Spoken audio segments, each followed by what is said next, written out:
Bismillahirrahmanirrahim. Assalamu alaikum, dear all the attendees. Apologies, थोड़ा सा session जो है वो हमारा लेट स्टार्ट हो रहा है, but I welcome you all. कुछ जो नाम है वो मैं ऑलरेडी देख रही हूँ कि ये मेरे साथ कल वाली ट्रेनिंग में भी मौजूद थे. तो I welcome you all in today's training. तो my dear teachers and everyone who is present है, एक छोटा सा इंट्रोडक्शन मैं आपके साथ अपना करवाना चाहूंगी. बाय द वे मैं आपको ये बता दूं पहले ही कि ये सोशल स्टडीज ग्रेड 1 till 5 की आज हम ट्रेनिंग जो है वो कंडक्ट कर रहे हैं. ठीक है, तो all the relevant teachers they can stay here. बाकी अगर आप लोगों को मिसअंडरस्टैंडिंग थी तो you can switch the rooms meanwhile. So so dear teachers, एक छोटा सा ब्रीफ इंट्रोडक्शन मैं अपना करवा दूं. I have been in education sector for quite some time. मैंने कुछ प्रेस्टिजियस इंस्टीट्यूशंस हैं जिनके साथ काम किया है, जिनमें रूट्स मिलेनियम है, टीचर चाइल्ड स्कूल है, विच वाज स्कूल जहां पर अंडर प्रिविलेज बच्चों को प्रिविलेज एजुकेशन जो है वो दी जाती थी. Then there is American life staff on the list. And from past 5 years मैं कैंटैब जो है इसके प्लेटफॉर्म के साथ जो हूँ वो एफिलिएटेड हूँ. चेज का जो मॉडल है इसके साथ भी जो है मैं एफिलिएटेड रही. देन अब एडटेक जो है उसके साथ भी जो है वो आई एम एफिलिएटेड. मेरा नाम जो है वो फरहीन अली है और मैंने कैंटैक के प्लेटफॉर्म से ग्रेड 6 till 8 जो है इनकी ज्योग्राफी की जो बुक्स हैं मैंने ऑथर की हैं. And apart from that grade 9 till 12 में जो पाकिस्तान स्टडीज है और इसमें जो ज्योग्राफी का पोर्शन है उसमें भी मेरी कॉन्ट्रीब्यूशन है. Apart from that I am a global tutor as well.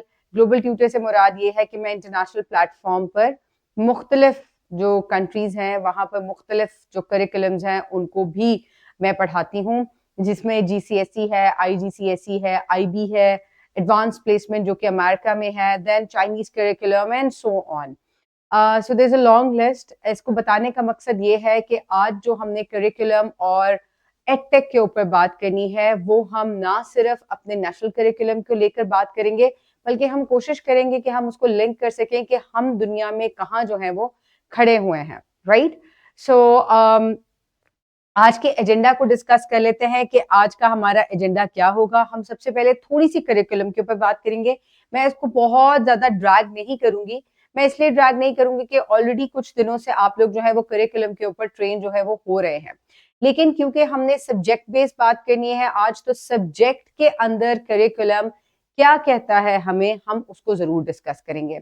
मेरी आप तमाम लोगों से दरख्वास्त ये है कि अपने कैमराज ऑन कर लें. कल भी मैंने जिन लोगों ने कैमराज ऑन नहीं किए थे मैंने उनको मीटिंग से रिमूव कर दिया था, क्योंकि अगर आप लोग कैमराज ऑन नहीं कर रहे, रिस्पॉन्ड नहीं कर रहे, तो मेरा खाम खा यहाँ खड़े होकर बोलने का कोई जो है वो फायदा नहीं है. तो GMSC आप लोग कल भी प्रेजेंट थे, अपना कैमरा ऑन कर लें. You know the drill. Amna Saleem, Fatima, everybody, thank you so much. GMSC. इसके अलावा there is an I don't know कुछ एडटेक करके नाम है. Thank you sir. There is ABC. Please everybody cameras on कर लें जी. आप लोग कैमरा अगर ऑन नहीं करेंगे मैं मीटिंग से आप लोगों को रिमूव कर दूंगी. Thank you Amna for switching on your camera. There is another Amna Saleem as well. There are 2 Amna Saleems that have joined. Please switch on your cameras.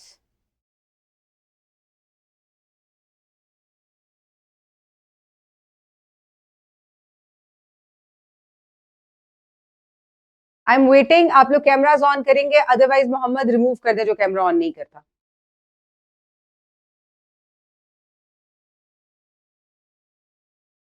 तबा कैमरा ऑन करें. हसना Ilyas, madam Arooj, BPHS Studio 3, please everybody switch on your cameras. Only then we will be moving forward.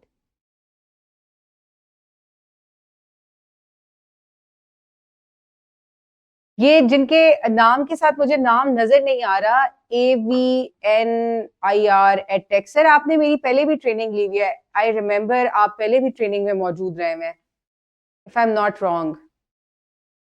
आप मेरा ख्याल है मार्च session में थे जी sir. आप मार्च session में थे या फैब सेशन में थे? अस्सलाम वालेकुम। अस्सलाम वालेकुम सर। अस्सलाम वालेकुम, आपको आवाज आ रही है मैम मेरी? जी सर, मुझे आवाज आ रही है आपकी। मैं एवने रेटैक से बात कर रहा हूँ जी। सर आप पहले थे ना ट्रेनिंग में, जब हमने नहीं, मैं पहली ट्रेनिंग में मौजूद नहीं था।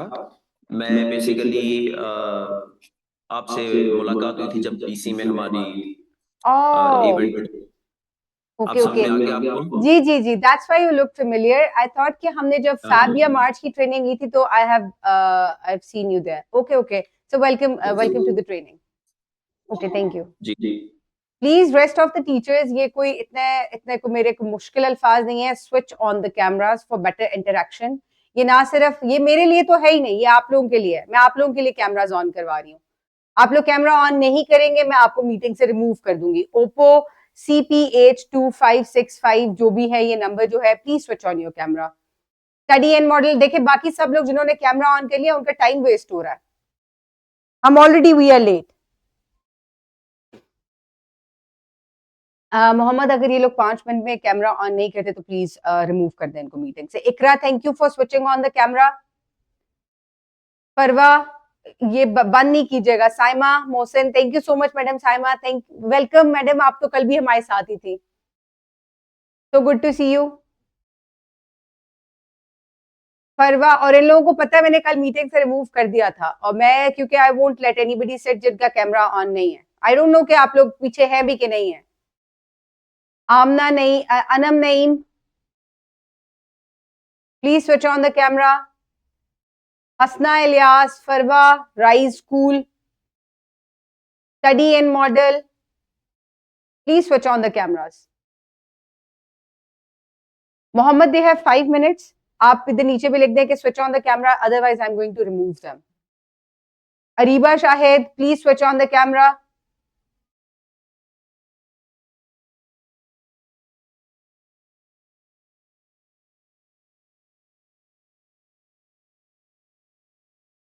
ओके डियर टीचर्स, तो आज का एजेंडा जो हमारा है वो कल वाला सिमिलर एजेंडा है। It won't be any different. हम वही चीजें डिस्कस करेंगे जिनमें सबसे पहले हमने करिकुलम को डिस्कस करना है, और करिकुलम को डिस्कस करने के बाद हम इसको कैम्ब्रिज एडटेक का जो प्रोग्राम है हम कोशिश करेंगे कि हम इसके साथ लिंक इन करेंगे। Yes madam Saima Mohsin, so good to see you again. तो हम इसको एडटेक के मॉडल के साथ जो है वो कनेक्ट करेंगे, और हम कोशिश करके देखेंगे, हम ये चेक करेंगे बेसिकली कि क्या जो एडटेक का मॉडल है ये हमारे नेशनल करिकुलम के ऊपर है या नहीं है। And then we will also look at K B left क्या चीज है, और बी लेफ्ट के अलावा हम एक और चीज जो डिस्कस करेंगे वो है practical implementation of edtech program. यानी कि मैं आपको हैंड्स ऑन प्रैक्टिस या एलएमएस जो हमारा मॉडल है उसके ऊपर, जैसे हमने कल प्रैक्टिस की थी, हम अगेन उसको आज के सब्जेक्ट जो है उसके हिसाब से उसको प्रैक्टिस करेंगे।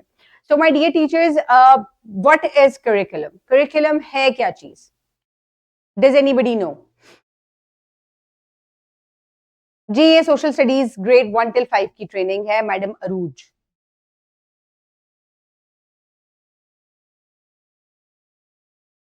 और अगर किसी को बोलना है तो वो काइंडली अपना जो है वो हैंड रेज करें। And madam Arooj, I have been constantly saying कि अपना कैमरा ऑन कर लें। आप कैमरा ऑन कर लें, इसका मतलब आप सुन रही हैं, but you are not switching on your camera. Oh, आपका कैमरा ऑन है। Sorry sorry sorry sorry sorry, my bad my bad. Okay, thank you. Okay, so curriculum जो है ये कल भी हमने डिस्कस किया था। It is a road map, ये एक स्ट्रक्चर्ड प्लान है, और ये स्ट्रक्चर्ड प्लान जो है ये मैं और आप नहीं बनाते, ये हमें गवर्नमेंट ऑफ पाकिस्तान जो है वो प्रोवाइड करती है। यानी कि हमारी स्टेट जो है उसने पाकिस्तान की ज्योग्राफी को देखते हुए, यहाँ के कल्चर को देखते हुए, यहाँ पर मोर देन वन रिलीजन्स जो है वो एग्जिस्ट करते हैं, को एग्जिस्ट हम लोग कर रहे हैं सोसाइटी के अंदर। इसके अलावा हमारा जो करिकुलम है ये हमारे कल्चरल, रिलीजन और हमारे बच्चों की जरूरियात, जिस माहौल में हमारे बच्चे पढ़ लिख रहे हैं, और फिर उसको मॉडर्न या हमारा जो इंटरनेशनल करिकुलम है या इंटरनेशनल प्लेटफॉर्म है, उन तमाम चीजों को मद्देनजर रखते हुए जो है करिकुलम को बनाया जाता है। So it is a well structured plan, जो कि किस लिए दिया जाता है, ताकि टीचर्स, पेरेंट्स और जो बच्चे हैं वो एक ही पेज के ऊपर आ जाए। मैं हमेशा एक बात कहती हूँ कि इमारत जो है वो उतनी ही मजबूत होगी जितनी उसकी बुनियाद मजबूत होगी, और एक तरीके से जो आपका करिकुलम है ये आपकी बुनियाद है। इसी के ऊपर जितने भी आपके सब्जेक्ट्स हैं वो डेवलप किए जाते हैं, और ये सब्जेक्ट्स जो है ना सिर्फ इनके अंदर वर्टिकल लिंकेज होता है जिसको मैं आज डिस्कस करूंगी, बल्कि इनके अंदर हॉरिजॉन्टल लिंकेज भी होता है। कल हमने ग्रेड 6 till 8 ट्रेनिंग की थी हिस्ट्री और ज्योग्राफी के ऊपर, और यहाँ आप देख सकते हैं कि मैंने इस चीज को ऐड भी किया है कि हम 1 till 3 social studies, 4-5 social studies and 6 till 8 geography जो है, ये तमाम जो है ये मुख्तलिफ बेंचमार्क्स हैं, और ये हमारा करिकुलम जो है इनको डिसाइड करता है कि किस तरीके से सब्जेक्ट डिवीजन की जाएगी, किस तरीके से बेंचमार्क्स जो है वो डिवाइड किए जाएंगे। तो करिकुलम तो हमें पता चल गया कि ये एक रोड मैप है, एक स्ट्रक्चर्ड प्लान है। कंपोनेंट्स क्या है करिकुलम के? What are the components of curriculum? जी मैडम साइमा, आप तो कल भी मौजूद थी। Do you know what are the components of curriculum? अगर आपसे अनम्यूट नहीं होता तो यू कैन राइट इन। जी, does anybody know what are the components of curriculum?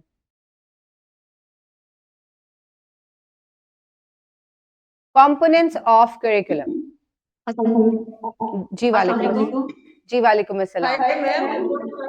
Ma'am I will like to add कि इसमें सोशल और सारी जो आपकी वैल्यूज होती हैं उनको देख के, और जो पाकिस्तान के अंदर हम करिकुलम की बात करते हैं, तो it should be according to our culture and religion and all the things that we are facing in the society. उसको देख के ही करिकुलम डिजाइन किया जाता है। उसके बाद फिर बच्चों की एज के मुताबिक जो है उसको अरेंज किया जाता है।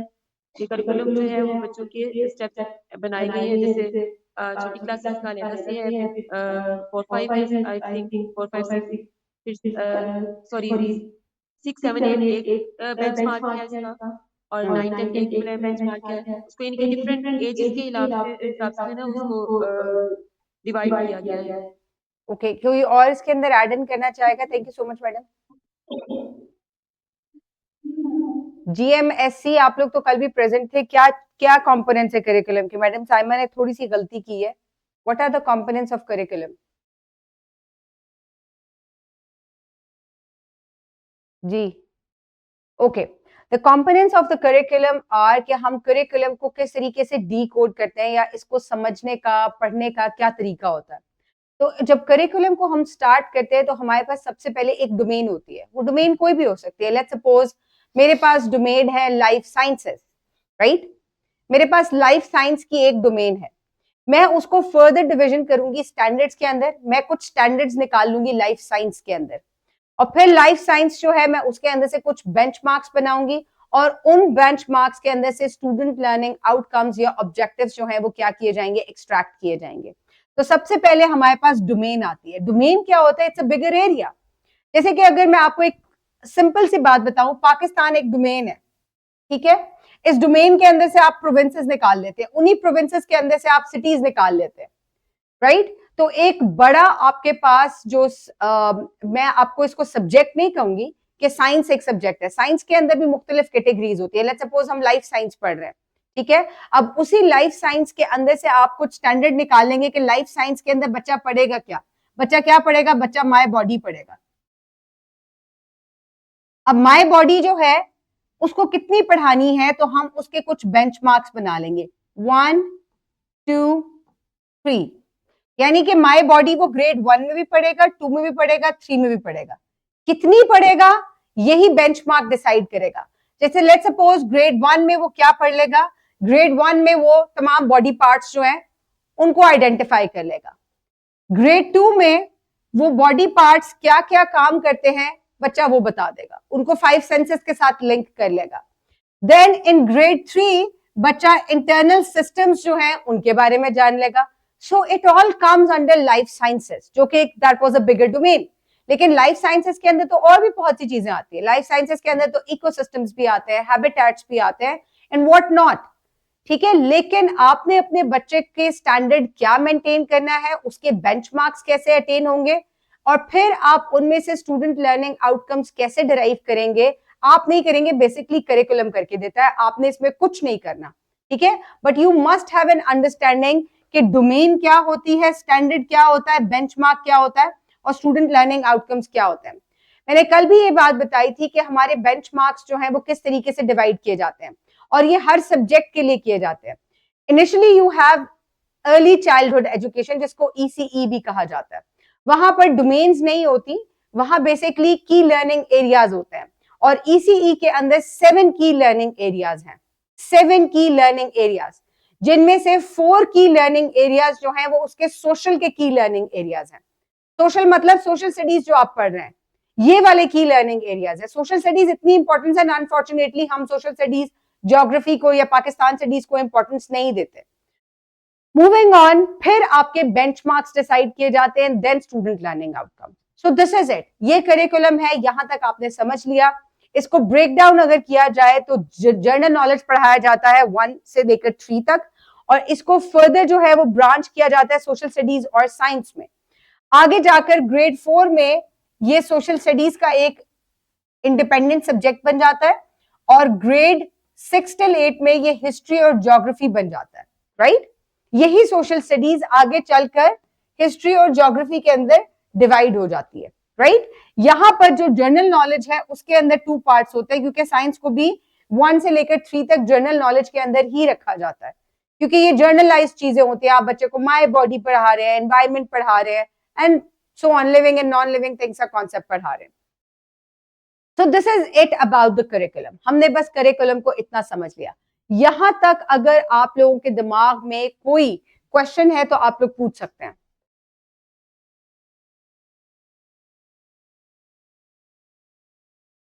जी,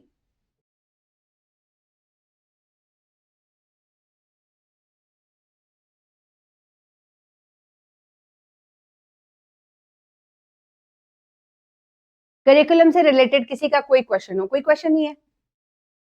हम आगे चले हम आगे चलते हैं। Okay teachers, B left and attack.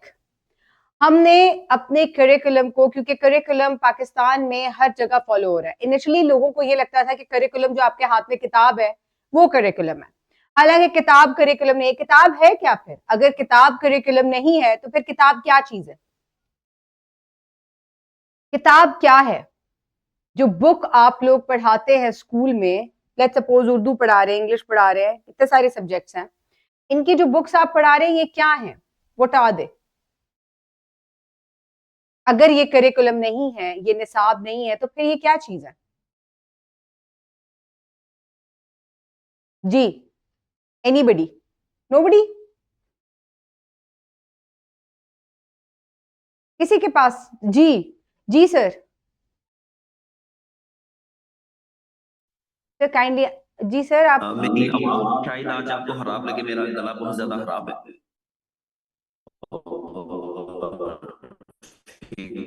भी मुझे आई थिंक सो ये SLOs के बारे में हमें बुक बताती है। सर SLOs के बारे में हमें करिकुलम बता देता है। हेलो सर मुझे आपकी आवाज आ रही है?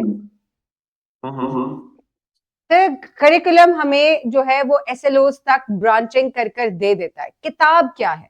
किताब क्या चीज है? किताब मेरे ख्याल से मटेरियल है जो हमने टॉपिक पढ़ने होते हैं उसके बारे में, मवाद है। ओके सर, वो तो है, लेकिन इसका और करिकुलम, यानी कि क्या ये, कुछ लोगों को लगता है कि करिकुलम और किताब एक ही चीज है, ये एक है या एक नहीं है? मेरे ख्याल से ये हेल्प करता है कि हम जो हमारा करिकुलम है उसके मुताबिक चलने को हेल्प आउट करती है बुक। बिल्कुल, एग्जैक्टली, इट्स अ रिसोर्स। बिल्कुल, काफी लोगों ने यहाँ पर। जी सर, ये सोर्स है हमारे करिकुलम के साथ चलने का book. Exactly exactly. Sir weightage क्या लगती है आपको? किताब की कितनी वेटेज है, कितनी अहमियत है किताब की? किताब की अहमियत ऐसे ही है जैसे like a blood in human body, कि विदाउट बुक आप कुछ नहीं कर सकते, क्योंकि हमने अपने करिकुलम के मुताबिक चलना है with the help of book. हम्म हम्म। अच्छा, मेरे नजदीक तो ये है। ठीक है, thank you so much sir. अच्छा, कितने लोग सर की बात से जो है वो सहमत हैं या उनसे एग्री करते हैं कि किताब जो है ये इट्स लाइफ लाइन, या ये ब्लड की तरह से है? कितने लोग इस बात से एग्री करते हैं? एवरीबडी? अगर एग्री करते हैं तो you can give me a thumbs up, या आप लोग हाँ ना में जवाब दे सकते हैं, राइट इन कह सकते हैं, गिव कंप्लीट इंफॉर्मेशन, ओके। ये सिलेबस के लिए एवी एड है, बिल्कुल madam Saima, it's an AV aid, it's an AV aid है ना। तो यहीं से आप लोग, आपको पता है कि जब मैं इंटरनेशनली स्टूडेंट्स को पढ़ाती हूँ, अच्छा जीएमएससी भी कह रहे हैं कि किताब की बहुत अहमियत है। अच्छा आपको मैं साथ एक इंटरेस्टिंग फैक्ट शेयर करती हूँ कि जब मैं इंटरनेशनल स्टूडेंट्स को पढ़ाती हूँ, मुझे कोई बुक प्रोवाइड नहीं की जाती। They do not provide me with any sort of book. मैं ज्योग्राफी पढ़ाती हूँ, मैं हिस्ट्री पढ़ाती हूँ और कभी कभी साइंस भी पढ़ा देती हूँ, कभी कभी, क्योंकि मैंने जब बीएस किया था तो मैंने जोलॉजी तब पढ़ी थी, एनवायरमेंटल साइंसेस भी पढ़ा था, तो आई नो हाउ है मुझे, बट लेकिन प्रैक्टिस में नहीं है इतना, तो मैं साइंस भी पढ़ा देती हूँ, but nobody provides me with the book, they only provide me with the curriculum, only and only they provide me with the curriculum, and that's it. मुझे ये पता होता है कि ये बेंचमार्क्स हैं और मैंने इस बच्चे को इस ग्रेड में बस इतना पढ़ाना है, and these are the student learning outcomes, and that's it. मेरे पास कोई किताब नहीं होती। किताब जो है ये एक रिसोर्स है, ठीक है। रिसोर्स जो है वो ऑल्टरनेट भी कर सकते हैं, आप किसी भी रिसोर्स का ऑल्टरनेटिव जो है वो ले सकते हैं। करिकुलम का ऑल्टरनेटिव नहीं हो सकता, करिकुलम का ऑल्टरनेटिव कोई दूसरा करिकुलम होगा, ठीक है। लेट्स सपोज मैं नेशनल करिकुलम नहीं अपने बच्चे को करवाती और मैं अपने बच्चे को कहती हूँ कि मेरे स्कूल के बच्चे जो हैं वो जीसीएसई पढ़ेंगे, ठीक है, या वो आईजीसीएसई जो है वो उसका इम्तिहान देंगे, यानी कि इंटरनेशनल करिकुलम पढ़ेंगे, ब्रिटिश करिकुलम पढ़ेंगे या फिर, ठीक है। तो करिकुलम का ऑल्टरनेटिव कोई दूसरा करिकुलम होगा। किताब जो है, सॉरी, जो करिकुलम है वो हमेशा दूसरे करिकुलम से स्विच होगा, लेकिन किताब जो है उसका कुछ भी ऑल्टरनेटिव हो सकता है, कोई भी रिसोर्स का कुछ एक्सट्रैक्ट आप ले सकते हैं, कोई रिसर्च पढ़ सकते हैं जो कि उस बारे में हो, because it's just a resource, ठीक है। तो किताब की अहमियत है, मैं ये नहीं कहती कि किताब की अहमियत नहीं है, किताब की अहमियत है, लेकिन एज अ रिसोर्स है। मेन अहमियत आपके नजदीक हमेशा करिकुलम की होनी चाहिए, इसी वजह से किताब को करिकुलम के ऊपर डेवलप किया जाता है, ठीक है। और बहुत सारी किताबें आपको मुख्तलिफ ऑथर्स, मुख्तलिफ पब्लिशर्स की जो है वो मिलती हैं और वो एक ही करिकुलम के ऊपर डेवलप की गई होती है, लेकिन कितना ज्यादा करिकुलम को उसके अंदर इंटीग्रेट किया गया है, ये चीज बहुत ज्यादा इंपॉर्टेंट है। और ये चीज आप लोगों की अपनी पर्सनल डेवलपमेंट के लिए भी जरूरी है कि आप लोगों को नेशनल करिकुलम समझ में आता हो। एनसीसी की वेबसाइट खोलकर अपने सब्जेक्ट का करिकुलम जरूर देखिएगा, यहां पर लिख दें एनसीसी, नीचे चैट बॉक्स में ना एनसीसी लिख दें, ताकि आप लोग नेशनल करिकुलम जो है उसको एक दफा जरूर, NCC, और तीनों चीजें कैपिटल होनी चाहिए, ठीक है।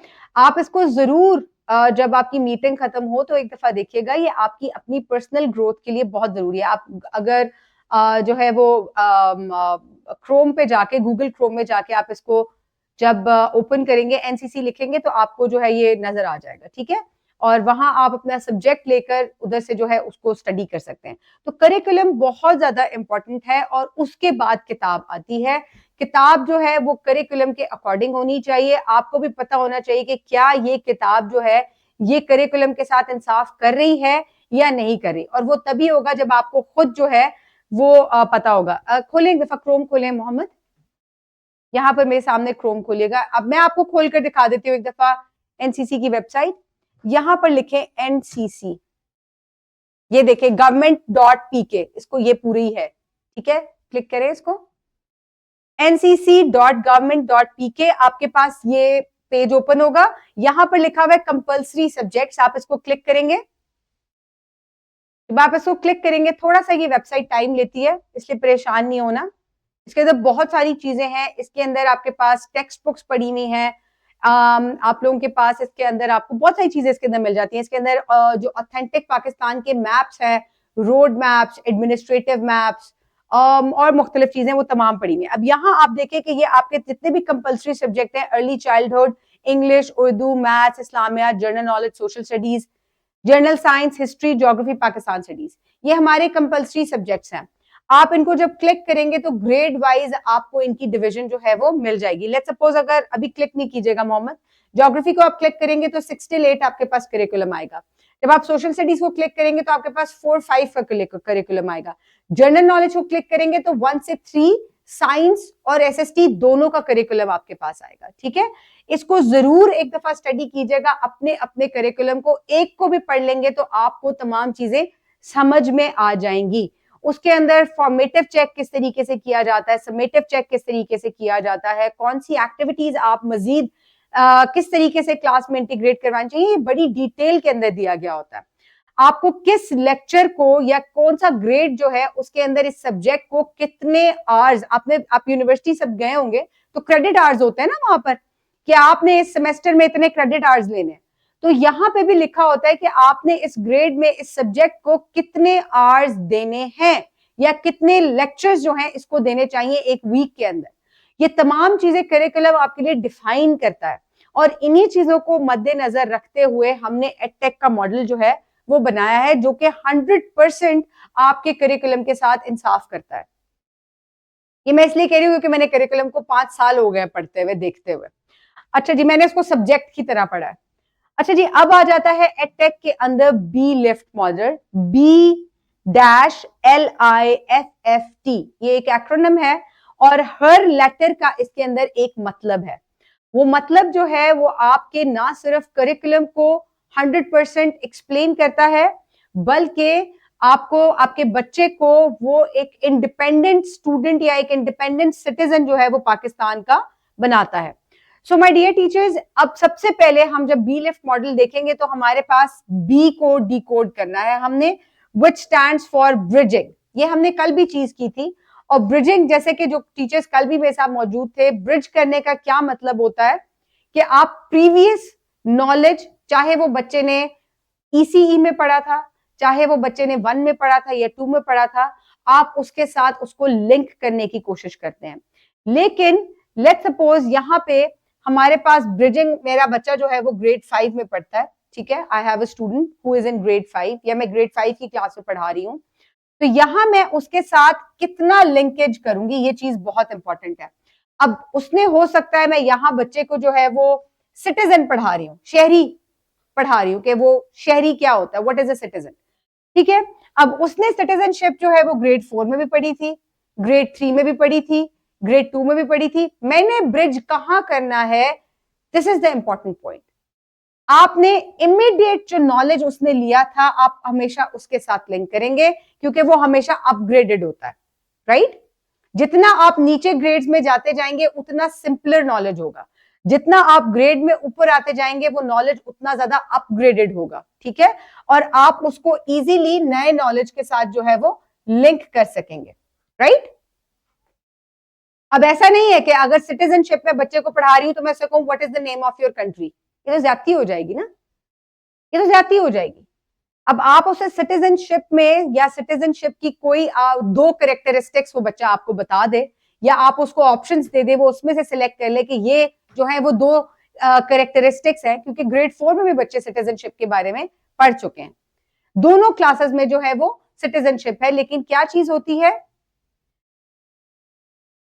लेकिन क्या चीज होती है कि जब आप जितना ज्यादा अपग्रेडेड नॉलेज बच्चे के साथ लेते हैं उतना ज्यादा उसको कनेक्ट करना आसान हो जाता है।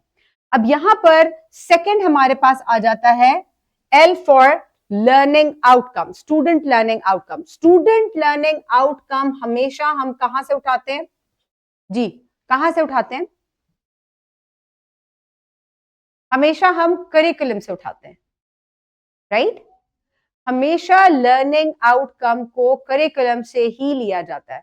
मैं लर्निंग आउटकम अपनी मर्जी से नहीं बनाऊंगी, क्योंकि लर्निंग आउटकम के अंदर जहां डिस्क्राइब है तो इसका मतलब डिस्क्राइब ही है, मैंने यहां डिफाइन नहीं करना, मैंने डिस्क्राइब ही करना है। There is a difference between definition and description, there is a difference between description and explanation, right. There is a difference between explanation and analysis, ठीक है। तो जहां मुझे एनालिसिस का कहा जाएगा वहां मैं एनालिसिस ही करूंगी।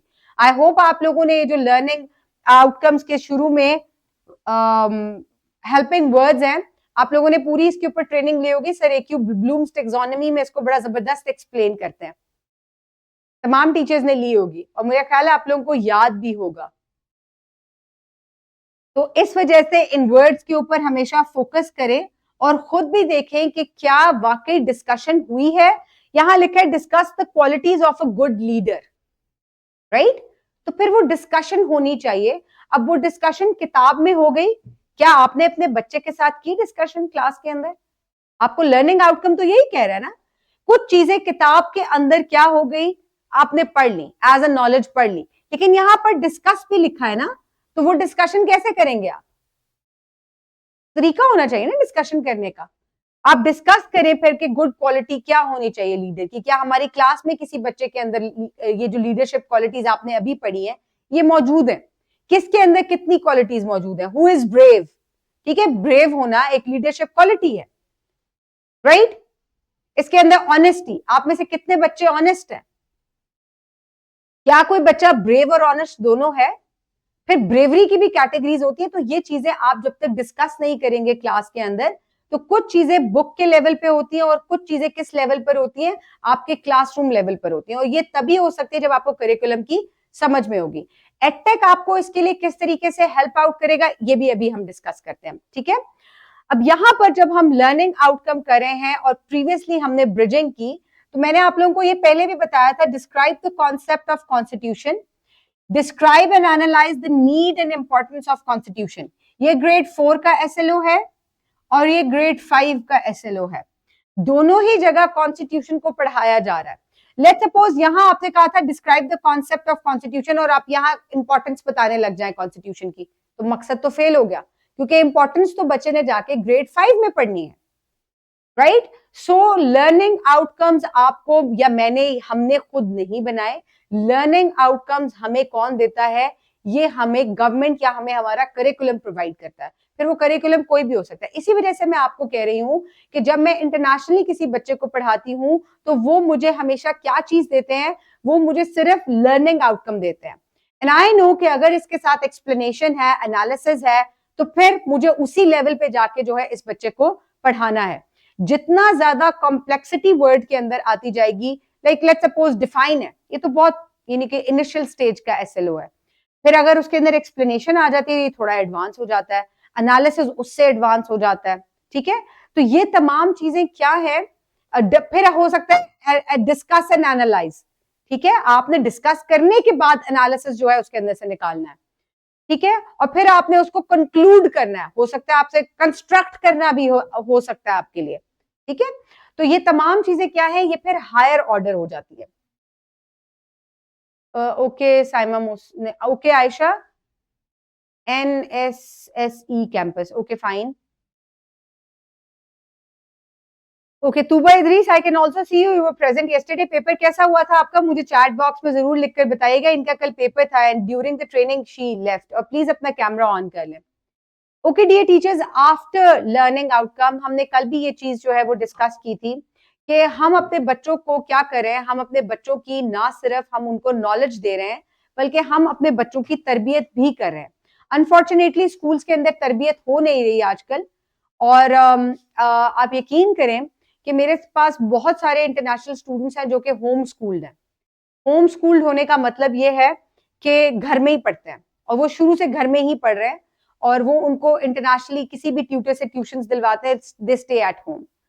अब वहां पर इतनी मॉडर्न और इतनी हमारे लिहाज से ये कि वहां पे इतनी अच्छी पढ़ाई है, और ये पढ़ाई उनको स्टेट लेवल पर फ्री ऑफ कॉस्ट प्रोवाइड की जाती है for certain level, but still वो ऑप्ट कर रहे हैं किस चीज के लिए? होम स्कूलिंग के लिए। क्यों? क्योंकि वो लोग भी ये चीज मिस करते हैं कि स्कूलों में तरबियत नहीं की जा रही, ठीक है? और वहां पर बहुत सारी चीजें ऐसी हैं जो कि हमारे कल्चर के अंदर तो गुनाह समझा जाता है, और वो एक्सप्लिसिटली उनके करिकुलम या उनके निसाब के अंदर उनको करवाई जाती है, ठीक है? तो इस वजह से मुझे अब ऐसा लगता है कि हमारे यहाँ भी तरबियत स्कूल में नहीं की जा रही। और तरबियत क्यों नहीं की जा रही? हम तो मुसलमान हैं, तरबियत तो हमारे दीन का हिस्सा है, ठीक है? हमारे नबी पाक ने हमें क्या चीज बताई है? हर लम्हे पे उन्होंने जो चीज हमें नॉलेज दिया वो खुद करके दिखाया, बट अनफॉर्चुनेटली हम नहीं कर रहे। अब यहां पर आई स्टैंड्स फॉर इस्लामिक पर्सपेक्टिव, यानी कि आप कोई भी टॉपिक पढ़ रहे हैं, लेट्स सपोज आप आइन पढ़ रहे हैं, आप कॉन्स्टिट्यूशन पढ़ रहे हैं, या आप शरीयत के बारे में पढ़ रहे हैं, आप राइट्स एंड रिस्पॉन्सिबिलिटीज के बारे में पढ़ रहे हैं, आप उसको अपने दीन के साथ, अपने रिलीजन के साथ कनेक्ट करें। जब आपके रिलीजन के साथ कनेक्टिविटी आ जाती है तो आप उसको अपनी डेली लाइफ में इंक्लूड करने की कोशिश करते हैं। हम क्यों ट्रैफिक सिग्नल तोड़ देते हैं? हमें पता है कि कूड़ा जो है वो कभी सड़क पे नहीं फेंकना है, और जब भी मैं ट्रेवल कर रही होती हूँ, कोई गाड़ी आगे गुजरती है, मैं अक्सर देखती हूँ शीशा खोलते हैं और कूड़ा बाहर, लिटरली ये प्रैक्टिस। और मुझे इतना अफसोस होता है कि हमें ये पता है कि ये चीज गलत है, ये सबको पता है हमें, पर फिर भी हम करेंगे जरूर, हम करेंगे जरूर। क्यों? क्योंकि हमारी तरबियत नहीं हुई। मैं ये नहीं कह रही कि आपकी नहीं हुई, हम सबकी एज अ कौम तरबियत नहीं हुई भी। और तरबियत ना सिर्फ घर में की जाती है बल्कि स्कूलों में भी की जाती है। और ये जो इस्लामिक पर्सपेक्टिव को बी लिफ्ट के अंदर इंक्लूड करना था, इसकी बहुत बड़ी अहमियत ये थी कि आपको क्या बताया जा सके, आपको ये बताया जा सके, बच्चों को ये बताया जा सके कि ये चीज आप जो पढ़ रहे हैं ये सिर्फ इट्स नॉट जस्ट नॉलेज और सम पीस ऑफ वर्ड्स, ये क्या है, ये हमारे दीन का भी हिस्सा है, हमारे दीन ने भी इसको ये ऐसे ही करने के लिए बताया। जब आप बच्चे को ब्रिज करवा चुके, लर्निंग आउटकम बता चुके, उससे रिलेटेड इस्लामिक पर्सपेक्टिव पर बता चुके, अब हमारे पास आ जाता है आज का टॉपिक, जो कि कहां से एक्सट्रैक्ट हुआ था? लर्निंग आउटकम से एक्सट्रैक्ट हुआ था। And this F starts this F is for focus.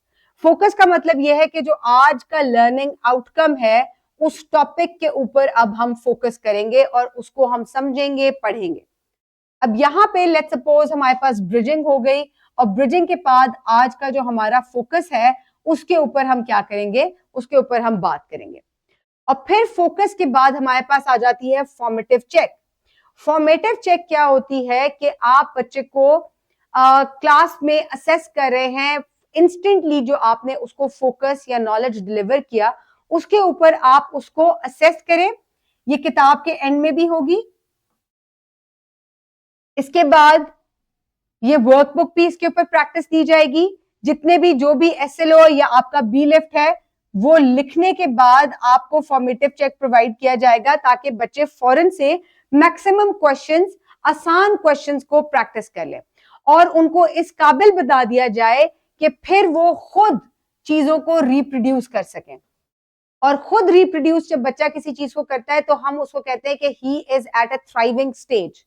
अब बच्चा खुद काम कर सकता है, he is thriving now, he is excelling now. ठीक है, तो इस चीज को हम टी को थ्राइव कहते हैं। और ये भी हम कब कैसे देते हैं? ये हम in the form of homework देते हैं।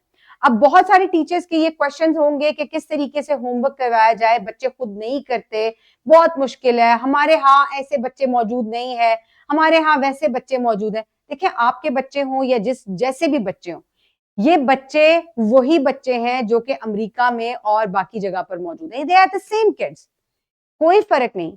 यही बच्चे आज मैं अगर आपके पास से ले जाऊं ना किसी भी अमेरिका के स्कूल में या किसी भी स्कूल में, ये आपको अंग्रेजी भी बोलकर दिखाएंगे, ये आपको वो तमाम काम बहुत अच्छे से करके दिखाएंगे जो कि तमाम वहां के बच्चे करें, उनसे बेहतर करके दिखाएंगे। मैं आपको अपनी एग्जाम्पल बार बार इसलिए दे रही हूं क्योंकि मैं पाकिस्तान के कन्वेंशनल माहौल के अंदर पली बड़ी हूं। ठीक है, कोई मैं ये नहीं कह रही कि मैंने कोई इंटरनेशनल कोई जो है डिग्री हासिल की हुई है, लेकिन मैं इंटरनेशनल, मैं आपको पता है मैं यूनिवर्सिटी लेवल का जो है वो कोर्स पढ़ा रही हूँ, दैट इज एडवांस प्लेसमेंट। नहीं मैम, नहीं लूंगी। ठीक है, दैट इज एडवांस प्लेसमेंट। मैं इसी माशरे में पली बड़ी हूँ। But Pakistanis have the best capabilities and I am a super tutor as well. Super tutor होने का मतलब ये है कि I am the best tutor. मैं जिस प्लेटफॉर्म से पढ़ाती हूँ, I am the one of the highest rated tutors over there. ठीक है, और ये मैं इसलिए नहीं बता रही कि मैं कुछ बहुत पता नहीं कुछ 30 मार खान चीज हूं। मैं पाकिस्तानी हूं and I am a proud Pakistani. And Pakistani कुछ भी कर सकते हैं, सिर्फ यहाँ पे दिमाग में आने की कोशिश होनी चाहिए, देर होनी चाहिए। और जब आप अपने बच्चे को ये पहले शुरू में ये बात कह देते हैं कि ये तो पढ़ ही नहीं सकता, ये तो कर ही नहीं सकता, ये जिस माहौल से आया ना, हमारे माहौल में बच्चे जैसे होते हैं वो ऐसे, मुझे ये बात रोज सुनने को मिलती है। ये कहा जाता है कि इंग्लिश को इंग्लिश में डिलीवर ना करें, प्लीज थोड़ा थोड़ा सा बायलिंगुअल होना चाहिए, थोड़ी थोड़ी सी उर्दू मिला दिया करें इंग्लिश के अंदर। क्यों? लैंग्वेज को आप कैसे किसी और जबान, मैं कहूं कि भाई लेट्स सपोज इंग्लिश सब्जेक्ट है और जो फ्रेंच है वो उसको फ्रेंच में पढ़ाना शुरू कर दें, ये वैसी बात है जैसे आप कहते हैं कि इसको उर्दू में ट्रांसलेट करो। कोई नहीं करता। पूरी दुनिया में सब्जेक्ट को, लिंग्विस्टिक्स को उसी जबान में पढ़ाया जाता है। लेट्स सपोज हम उर्दू का सब्जेक्ट पढ़ रहे हैं और फिर कहा जाए कि भाई हमारे बच्चे, यहाँ के बच्चे नहीं ना उर्दू समझते, वो या तो पश्तो समझते हैं और जो पंजाब वाले बच्चे हैं वो पंजाबी में बात करते हैं, तो फिर उर्दू को पंजाबी में पढ़ाना शुरू कर दें। ये बिल्कुल ऐसी बात है, एग्जैक्टली। तो प्लीज सब्जेक्ट की नौयत को और उसकी कॉम्प्लेक्सिटी को, उसकी नजाकत को समझते हुए ये चीज अपने दिमाग से निकाल दें, क्योंकि मोस्टली 1 से 3 तक जो टीचर्स मौजूद होते हैं वो तमाम सब्जेक्ट्स पढ़ा रहे होते हैं, वो होम रूम टीचर्स होते हैं, ठीक है। And I started as a home room teacher. जब मैंने इनिशियली स्टार्ट किया था तो I started off at a very young age. मैं बहुत छोटी थी और मैंने स्कूल में पढ़ाना शुरू किया, जब शौक था मुझे। और मैंने एक as a home room teacher, यानी कि मैं तमाम बच्चों को, पूरा दिन में क्लास में रहती थी और मैं सारे सब्जेक्ट पढ़ाती थी, ठीक है। स्लोली एंड ग्रेजुअली अब मैंने क्या किया, मैंने तरक्की कर ली, आप ये कह सकते हैं, ठीक है। तो there is room for growth for you guys as well, लेकिन सब्जेक्ट की नजाकत को, कॉम्प्लेक्सिटी को आपको समझना पड़ेगा। हम बच्चे को जब थ्राइव तक ले आए, अब हमने इसकी प्रैक्टिकल इंप्लीमेंटेशन करनी है। और प्रैक्टिकल इंप्लीमेंटेशन हम किस तरीके से करेंगे? थ्रू एलएमएस करेंगे, राइट।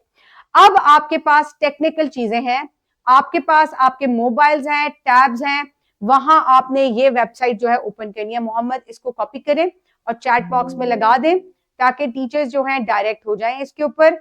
आई होप आप क्योंकि कल जो टीचर्स मेरे पास मौजूद थे उनके पास उनका तो लॉगिन पासवर्ड अभी नहीं बना हुआ था, बट आई होप कि बाकी टीचर्स जो है उनका लॉगिन पासवर्ड बना हुआ है। ये मैंने एलएमएस का जो लिंक है cambridgeedtechlms.com, आप जब इसको क्लिक करेंगे तो आप किस पेज पे चले जाएंगे मैं आपको दिखाती हूं। मोहम्मद जरा इसको क्रोम पे खोलिएगा, आप इसको सर्च भी कर सकते हैं। चले मैं आपको सर्च भी करके दिखाती हूँ। क्रोम खोलिएगा मोहम्मद, ये आपने गूगल खोला, यहां पे आप लिखेंगे कैम्ब्रिज एडटेक। ये को साइन आउट करें, अब दोबारा इसको आप लॉग इन करेंगे। नहीं मोहम्मद, इसको दोबारा कॉपी करके दोबारा लॉग इन करें ताकि इन्हें पता चले कि कैसा लगेगा। जब आप नहीं क्रोम खोलें, गूगल खोलें, अब यहां पर लिखें एडटेक एलएमएस, EDTECH LMS, ठीक है। अब इसको एंटर करें। ये देखें, सबसे पहले आपके पास हो सकता है टॉप ऑफ द लिस्ट ना आए क्योंकि हम इसको अक्सर ओपन कर रहे होते हैं। This is one of the most visited website in कैंटैप, तो हमें top of the list show हो जाता है। ये आपकी सर्च पे भी डिपेंड करता है, हो सकता है आपको 1-2 लिस्ट डाउन शो हो रहा हो, लेकिन आपने उसका जो है वो लोगो देख लेना है। और cambridgeedtechlms.com ये वेबसाइट है, इसको आप क्लिक करेंगे तो आप इस तरह के एक पेज के ऊपर डायरेक्ट हो जाएंगे, ठीक है। अगर कोई मेरे साथ प्रैक्टिस कर रहा है तो डू लेट मी नो,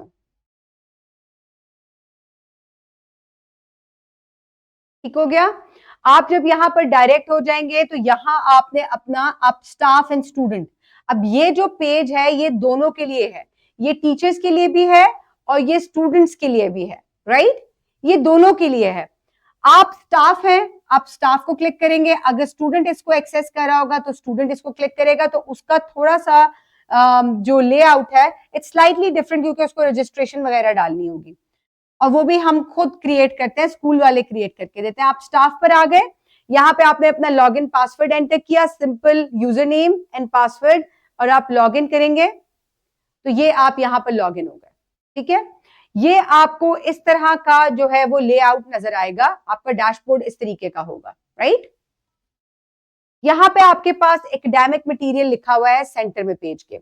इसके अलावा यहाँ जो 3 डॉट से चीज ओपन होती है, ये देखिए इस तरीके से, यहाँ भी आपके पास होम, एकेडमिक मटेरियल, ये तमाम चीजें आ जाती हैं। लेकिन फिलहाल क्योंकि हम एकेडमिक मटेरियल देखेंगे तो एकेडमिक मटेरियल आपके पास यहाँ पे, इसको आप क्लिक करेंगे तो आपके पास वो तमाम क्लासेस आ जाएंगी जो कि आपको अलॉट की गई हैं, ठीक है। क्योंकि मैं ग्रेड 1 से लेकर 8 तक तमाम क्लासेस जो है वो मेरे पास हैं। मैं पढ़ा नहीं रही लेकिन क्योंकि ऑब्वियसली मैं ट्रेनिंग दे रही हूँ तो मेरे पास ये तमाम क्लासेस जो है वो मुझे अलॉट की गई हैं, ठीक है। सिस्टम ने मुझे ये अलॉट की हुई है। इसके बाद ग्रेड 1, 2, 3, 4 इनके सेक्शंस भी आगे होंगे, ठीक है। जाहिर है एक स्कूल के अंदर, एक क्लास के अंदर मल्टीपल सेक्शंस होते हैं, वन में मुख्तलिफ सेक्शन होंगे, 1A, B, C, so on, 1 red, 1 blue, 1 green, ये भी हो सकते हैं। तो जो भी आपके सेक्शन है वो भी यहाँ पर मौजूद होंगे, और जिस सेक्शन में आप जो सब्जेक्ट पढ़ा रहे होंगे वो आपको अलॉट किया होगा। अब ऐसा नहीं है कि ग्रेड 1 के तमाम सब्जेक्ट्स मुझे नजर आ रहे होंगे, नहीं, मुझे सिर्फ वो सब्जेक्ट नजर आएगा जो कि मुझे अलॉट किया गया है। क्योंकि मैं सोशल स्टडीज की टीचर हूं, तो जब मैं ग्रेड 1 की क्लास को एक्सप्लोर करूंगी तो मेरे पास सोशल स्टडीज ही आएगी, ठीक है। अगर मैं ग्रेड 1 में इससे ज्यादा सब्जेक्ट्स पढ़ा रही होंगी तो मेरे पास तमाम सब्जेक्ट्स की यहां पर वो लिस्ट नीचे मौजूद होगी। सोशल स्टडीज में आगे लिखा हुआ है सिलेक्ट बुक, ठीक है। इस सिलेक्ट बुक को जब आप सिलेक्ट करेंगे तो आपके पास जितने भी चैप्टर्स हैं वो चैप्टर्स खुल जाएंगे, ठीक है। Let's suppose social studies grade 1 में 6 चैप्टर्स हैं, माई सेल्फ, माई फैमिली, और यही चैप्टर्स हैं, ठीक है। सबसे ऊपर लिखा हुआ है कवर पेज। ये जो कवर पेज है ये बहुत इंपॉर्टेंट है। अक्सर टीचर्स कहते हैं हमें लेसन प्लानिंग दे दें। जब भी आपने बुक की किसी चीज को एक्सेस करना है तो वर्कशीट नहीं, एडटेक बुक्स के अंदर जाना है। ये आपके पास यहाँ पर कवर पेज का ऑप्शन आ गया, गो टू पेज, और ये आपकी किताब का कवर पेज खुल गया। किताब भी देखने में ऐसी ही है। इस किताब के अंदर जो चैप्टर्स मौजूद हैं वो चैप्टर्स आ गए, और चैप्टर्स के बाद इसको किस तरीके से प्लान आउट किया गया है वो प्लानिंग भी आपके पास आ गई, ठीक है।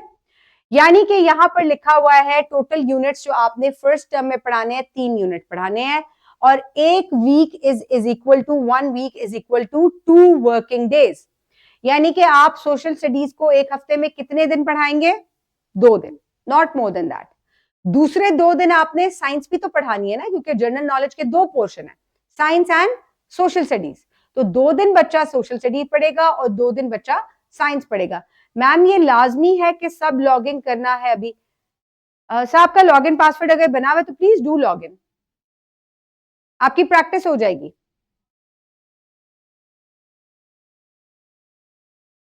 क्योंकि अक्सर ऐसा होता है कि एलएमएस के अंदर इतने ज्यादा इश्यूज होते हैं टीचर्स को कि फिर बाद में जब हम ट्रेनिंग के बाद आप लोगों के ग्रुप्स डिवाइड हो जाएंगे, आप हमारे पास आप व्हाट्सएप पे हमारे साथ कनेक्टेड होंगे, तो फिर टीचर्स को इतने इश्यूज होते हैं कि ये चीज कैसे एक्सेस की जाए, ये चीज कैसे, क्योंकि ट्रेनिंग में उन लोगों ने इसको ओपन नहीं करके देखा होता। तो अगर आप लोग लॉग इन पासवर्ड डाल लेंगे, आपको खुद समझ में आ जाएगी चीजों की, तो ये आपके लिए बहुत आसानी हो जाएगी। अच्छा जी, ये यहां पर आपने देख लिया। फिर इसी तरीके से सेकंड, आपके पास टोटल 15 हफ्ते हैं, टोटल आपके पास 15 वीक्स हैं। आपने 11 वीक्स के अंदर जो है 3 चैप्टर पढ़ा दिए, ठीक है। उसके बाद 12, 13 और 14 वीक्स में आपने तीनों यूनिट्स की रिवीजन करवाई बच्चों को, और 15th वीक में आपने उसका फर्स्ट टर्म का एग्जाम ले लिया सोशल स्टडीज का, ठीक है। सो this is the division. So is the case with the final term, लेकिन फाइनल टर्म में पूरी किताब होगी। ओके, अब अगर आपने प्रीवियस पेज पे जाना है तो सिंपली यहां ऊपर बैक का ऑप्शन है, आप बैक क्लिक करेंगे जब तक आपका डिजायर्ड पेज ना आ जाए, ठीक है जी। अब मेरा डिजायर्ड पेज आ गया। लेट्स सपोज हम माई सेल्फ बच्चों को पढ़ा रहे हैं, select the chapter, select the book. अब आप कौन सा, इस चैप्टर के अंदर 5 बी लिफ्ट हैं, 1 2 3 4 5, आप कौन सा बी लिफ्ट पढ़ा रहे हैं? Go to the page. अब यहां ये आपके पास पेज का लेआउट है, ये मैंने कल भी आप लोगों को बताया था। आपके पास सबसे पहले आ जाती है bridging, tell your name and circle the gender. अब यहां जब आप बच्चा जो है वो इसको खुद ही जेंडर को सर्कल कर लेगा, लेकिन आपके पास आंसर भी मौजूद है। आप आंसर शो करके भी, if she's a girl, she's going to circle the girl, otherwise if that's a boy, he's going to circle the boy, और ये हमेशा न्यू टैब में ओपन होता है, ठीक हो गया। अब वापस अपने उसमें आएंगे प्रीवियस टैब में। उसके बाद आपके पास आ जाता है फोकस। अब फोकस में ये वो है जो आप बच्चों को रीडिंग करवाते हैं बेसिकली। आपने क्या करना है, फोकस को क्लास में पढ़ाने की बजाय आपने फोकस को जब आप क्लिक करेंगे तो आपके पास वीडियो ओपन हो जाएगी, ठीक है। और आपने ये वीडियो जो है वो प्ले करनी है और बच्चों को दिखानी है।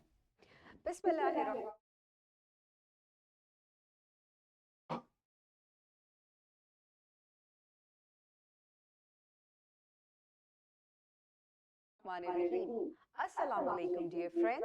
I hope you all are fine. I am your GK1 Social Studies instructor, Miss Farheen, and I welcome you all to your today's lesson. Dear students, I hope by now you have finished the bridging from B-Lift 1. Very good. Now let's just quickly move forward towards today's lesson. आज के lesson में हम क्या पढ़ेंगे? These are all the learning outcomes. So my dear students, आज के lesson में you will learn that who am I? यहाँ स्क्रीन पे आपको दो बच्चे नजर आ रहे हैं जो कि क्या कर रहे हैं? अपने बारे में बता रहे हैं. My name is Ahmed. I am 6 years old. I read in 1 class. Stop कीजिएगा. My name is Nat. Okay, so इसी तरीके से आप बच्चों को जो फोकस है वो कंप्लीट करवाएंगे. यहाँ पर इनफिनिक्स ने एक क्वेश्चन किया है, how can I get a login password. पहले आप मुझे ये बताएं कि आपका किस स्कूल से ताल्लुक है. इनफिनिक्स X669C समथिंग कुछ इस तरीके से है. X669C. जी, आपका किस स्कूल से ताल्लुक है? प्लीज अनम्यूट योरसेल्फ या लिखकर बताएं मुझे.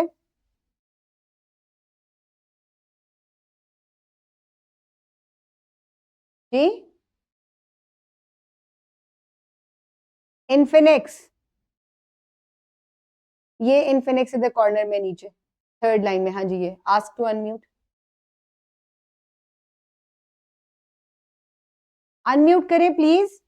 अच्छा, अब आप एक सिंपल चीज देखें यहाँ पे, यानी कि मेरा एक आप लोगों के साथ एक छोटा सा जो है वो शिकवा भी है. और ये शिकवा आजन मैं आपको इसलिए कर रही हूँ क्योंकि हम पाकिस्तानी कौम ही इस तरीके से ये काम करते हैं कि मैं कॉन्स्टेंटली एक बात कह रही हूँ कि अनम्यूट करें, कोई जीरो रिस्पॉन्स. ठीक है, मैं कह रही हूँ कैमरा ऑन करें, जीरो रिस्पॉन्स. कितने लोग हैं? वी हैव 21 अटेंडेंस हमारी आज की है और 21 लोगों में से 1 2 3 4 5 6 7 8 लोगों ने जो है वो कैमरा ऑन किया. That's it.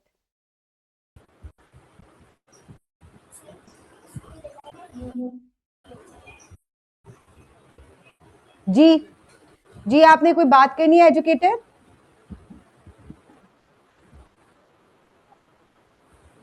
आपका माइक अनम्यूट है. जी बोले. जी माइक खुला है. नहीं, मैंने आपसे कहा आपको कोई क्वेश्चन करना है तो माइक अनम्यूट करें. अगर आपका कोई क्वेश्चन नहीं है तो keep your mic unmute, keep your mic mute.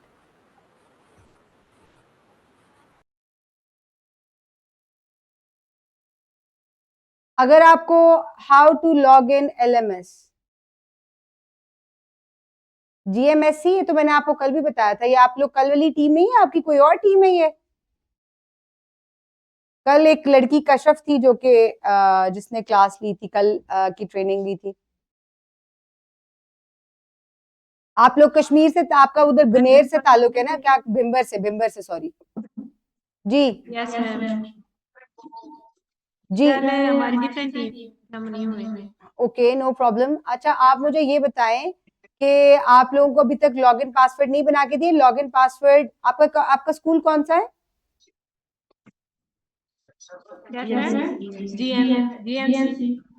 GMC stands for green water school and college चौकी. हाँ जी, तो आप लोगों ने अभी अप्रैल से सेशन स्टार्ट करना है अपना. Yes ma'am. तो आप लोगों को LMS के ऊपर ट्रेनिंग दी थी. लॉगिन पासवर्ड आप लोगों ने खुद जनरेट करने हैं. Yes ma'am. नहीं पता कैसे करते मैम हैं? इसमें पासवर्ड का वो जो है हम खुद लगा सकते हैं कोई भी इसमें. नहीं बेटा, खुद नहीं लगा सकते. आप ये देखें कि लॉगिन सही। पासवर्ड आपको बाकायदा एक प्रिंसिपल पोर्टल है जो कि आपको अलॉट किया गया है हमारी साइड से. ठीक है, उस प्रिंसिपल पोर्टल पे जाकर टीचर्स ने अपने लॉगिन पासवर्ड जनरेट करने हैं. आप लोगों ने ये कोई ट्रेनिंग नहीं ली, आप लोगों को कोई पता नहीं है इस बारे में. No ma'am. अफसोस की बात है ना. देखें, जब LMS की ट्रेनिंग हो रही थी तो आप लोग किधर थे?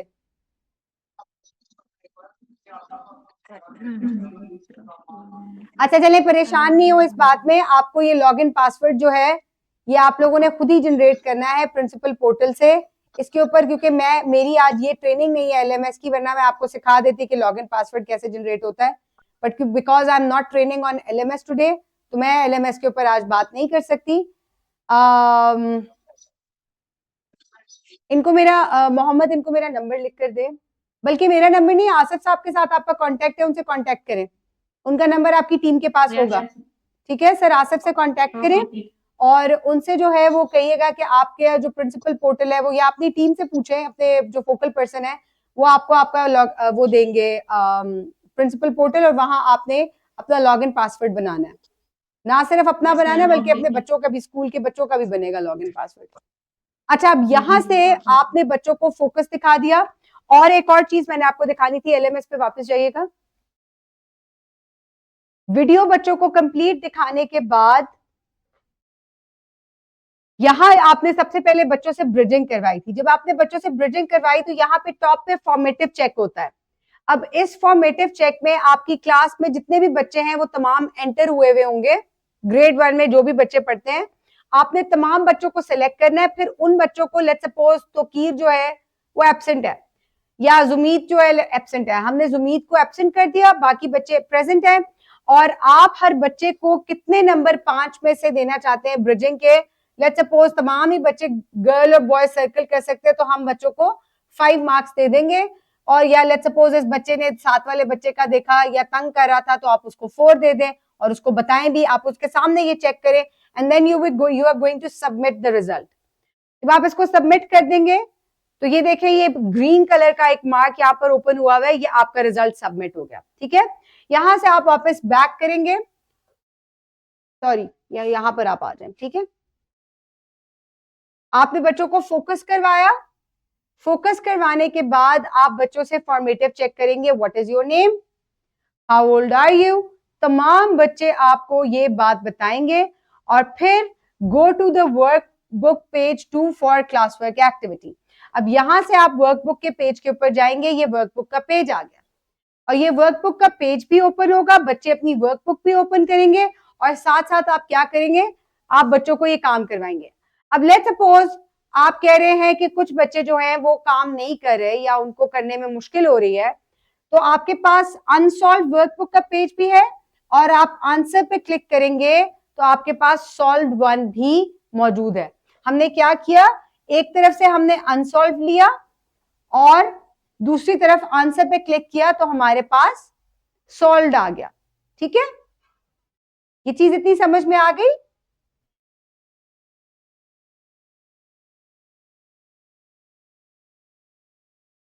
जी जी जी सर।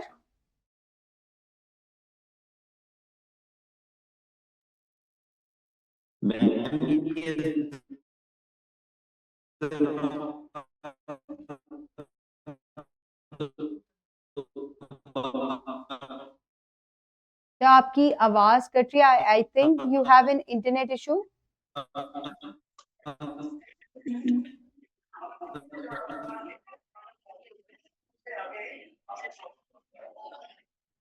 जी जी अरूज।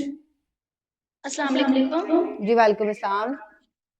मैम जैसे आपने बताया कि हमारे यहाँ भी इश्यूज आ रहे हैं कि बच्चे थ्राइव नहीं करके आ रहे घर से, तो क्या हम बच्चों को ये आंसर्स दिखा सकते हैं थ्राइव के? अच्छा, ये मैंने अभी थ्राइव के मुतालिक बात करनी है। अरूज मैं आपको भी बताती हूँ, आपका नाम अरूज ही है? जी जी रोज, क्योंकि हमारे स्कूल में ना ये चीज अलाउ नहीं की गई कि हमने बच्चों को ये आंसर्स दिखाने हैं। फॉर्मेलिटी चेक में भी और थ्राइव में भी कि बच्चों को हम आंसर्स नहीं दिखा सकते। अच्छा ठीक है, ठीक है। तो बच्चे काम नहीं करके आते, कितने % बच्चे जो काम नहीं करते?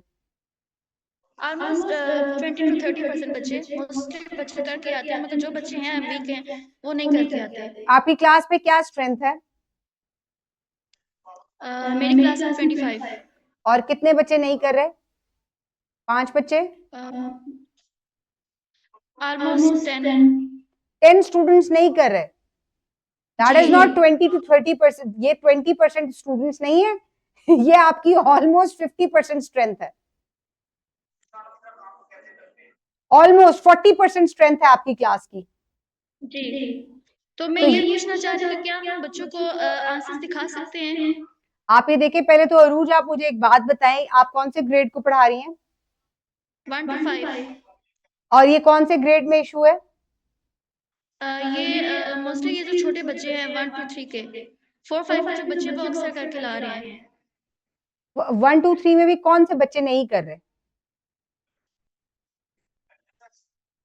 कौन से बच्चे नहीं कर रहे मतलब बहुत कम बच्चे हैं नहीं, आई मीन ऐसे 1 जो के नहीं कर रहे, 2 के नहीं कर रहे, या तीनों क्लासेस में जो है वो 10 नहीं तीनों क्लासेस में कुछ बच्चे हैं जो घर से काम नहीं करके ला रहे। नहीं, आप लेट्स सपोज देखिए, ये चीज ये बड़ा टेक्निकल बात है। आपको लग रहा होगा कि मैं बिला वजह पीछे पढ़ रही हूँ इस बात के, क्योंकि मैं बिला वजह नहीं पढ़ रही। अगर 1 में भी 10 बच्चे नहीं कर रहे, 2 में भी 10 बच्चे नहीं कर रहे और 3 में भी 10 बच्चे नहीं कर रहे, तो ये एक लम्हा फिक्री है। नहीं ऐसे नहीं मतलब कि अब ऐसा नहीं है कि तीनों क्लासेस में 10-10 बच्चे हैं, ऑलमोस्ट 10 से कम भी हैं कि जो बच्चे नहीं कर रहे। हर क्लास में ऐसा नहीं है कि 10 बच्चे हैं, 10 से कम बच्चे भी हैं, मतलब कुछ बच्चे ऐसे हैं जो बहुत वीक है, जो नहीं करके ला रहे। उनके बारे में मैं पूछ रही हूँ कि क्या हम उनको आंसर शो करवा सकते हैं, क्योंकि हमारे स्कूल में ये चीज़ अलाउ नहीं की गई। देखिए, बड़ा अच्छा किया है, कोई स्कूल ऐसा भी है जो कि अलाउ नहीं कर रहा। आपके स्कूल से ताल्लुक है आपका? Albadal school system and college, कहाँ पर है ये? Chakri road, Rawalpindi, Syeda Batool campus. Okay okay okay fine. देखिए, ये बहुत अच्छी बात है कि उन्होंने अलाउ नहीं किया कि आप आंसर्स दिखाएं, क्योंकि यही वो तरीका है जिससे आपका बच्चा जो है वो अल्टीमेटली अभी नहीं लिख रहा, लेकिन नेक्स्ट स्टेप पे कहीं ना कहीं वो इंडिपेंडेंट होकर लिखना शुरू कर देगा। अब अगर आप एक चीज देखें जो मैं आपको दिखाना चाहती हूँ, ठीक है, यहां आप देखें कि आपके पास फॉर्मेटिव चेक जो क्लास में करना था वो ये है वर्कशीट, और थ्राइव में क्या है जरा देखें एक दफा। थ्राइव में भी ऑलमोस्ट वही चीज है। अगर आपने उसको क्लास में ये चीज करवाई है कि मेरा नाम क्या है, तो यहां पर वो क्या कर रहा है, आई एम अ गर्ल और बॉय, उसने इसमें से एक टिक करना है। एज क्या है, 7 है, 10 है। आई रीड इन ग्रेड 1 और 2, talk about yourself and my name is, I am dash years old. ये मैं आपको सिर्फ एक एग्जांपल दे रही हूँ। 1 से लेकर 3 तक लिटरली इसी तरह की वर्कशीट्स हैं, जिनमें जो आपने क्लास में किया है उसको थोड़ा सा स्लाइटली डिफर करके जो है वो घर में रिप्रोड्यूस करवाया गया है। ठीक है, तो आप अगर उसको क्लास में इतने अच्छे तरीके से करवा दें और उसके बाद आप ये वर्कशीट उसको दिखा दें कि आपने ये करना है, और वो 5 बच्चे जो आपको पता है या 10 बच्चे होमवर्क नहीं करके लाएंगे, उनसे एक दफा क्लास में इसको डिस्कस कर ले।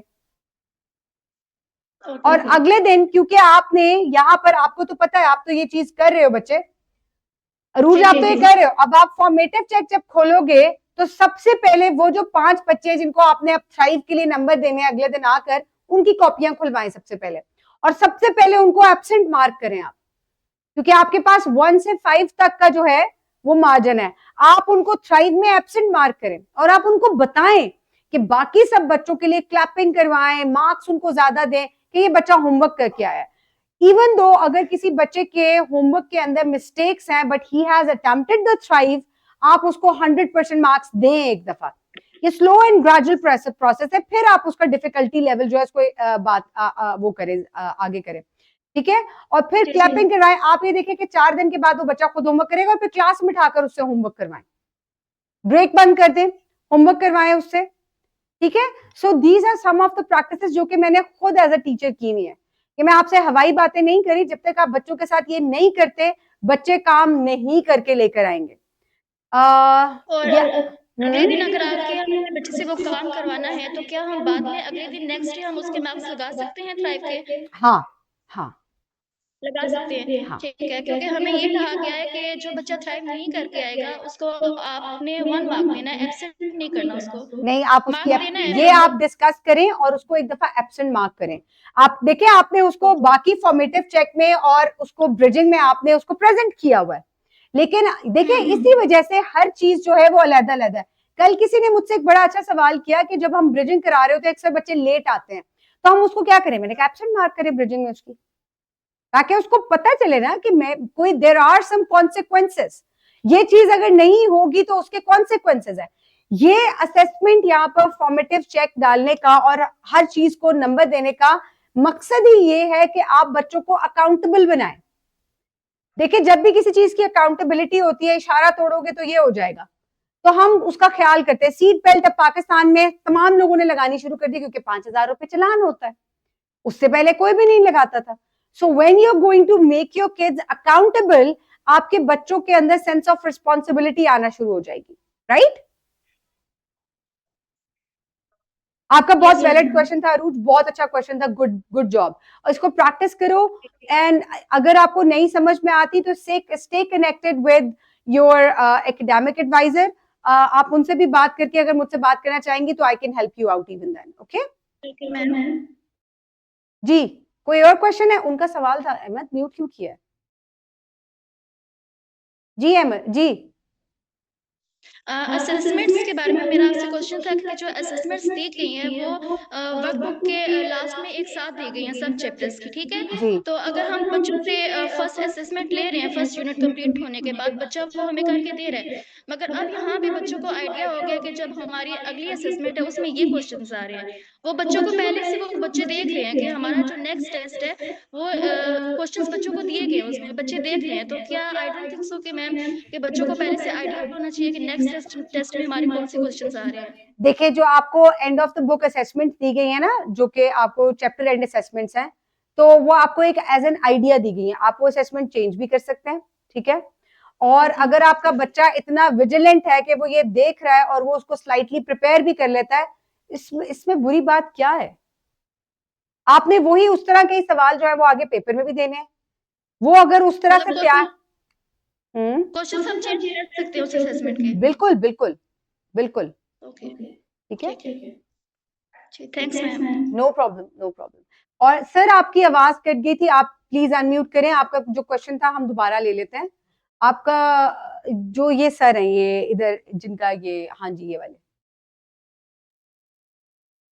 मैम वो जो आपने मुझे बताया कि वो सवाल का जो जवाब हम दोबारा देख सकते हैं, कुछ ऐसा आप बता रहे थे, शायद मेरा इंटरनेट में इशू है, मुझे सुनने में इशू हुआ, वो मुझे समझ में आया जब हम ये थ्राइव की तरफ जा रहे थे।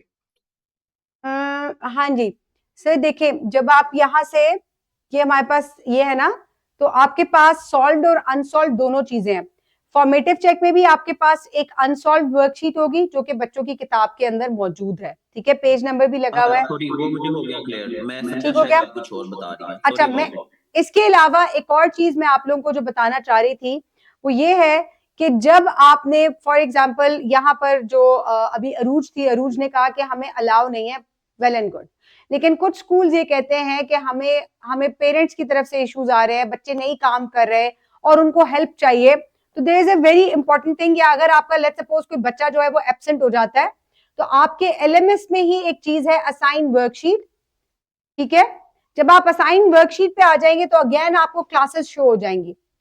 आप लेट्स सपोज मैं ग्रेड 1 में थी, you are going to assign work, इसको आप क्लिक करेंगे। क्लिक करने के बाद आप सिलेक्ट बुक करेंगे, और आज हम माई सेल्फ का चैप्टर पढ़ रहे थे, एडटेक बुक्स। बी लिफ्ट हमने आज 1 पढ़ा, आप बी लिफ्ट 1 को क्लिक करेंगे। चेक हो गया ये? चेक करने के बाद लेट्स सपोज आपने आज तमाम सेक्शंस में यही पढ़ाया है, तो आप असाइन टू ऑल सेक्शंस कर देंगे, ठीक है?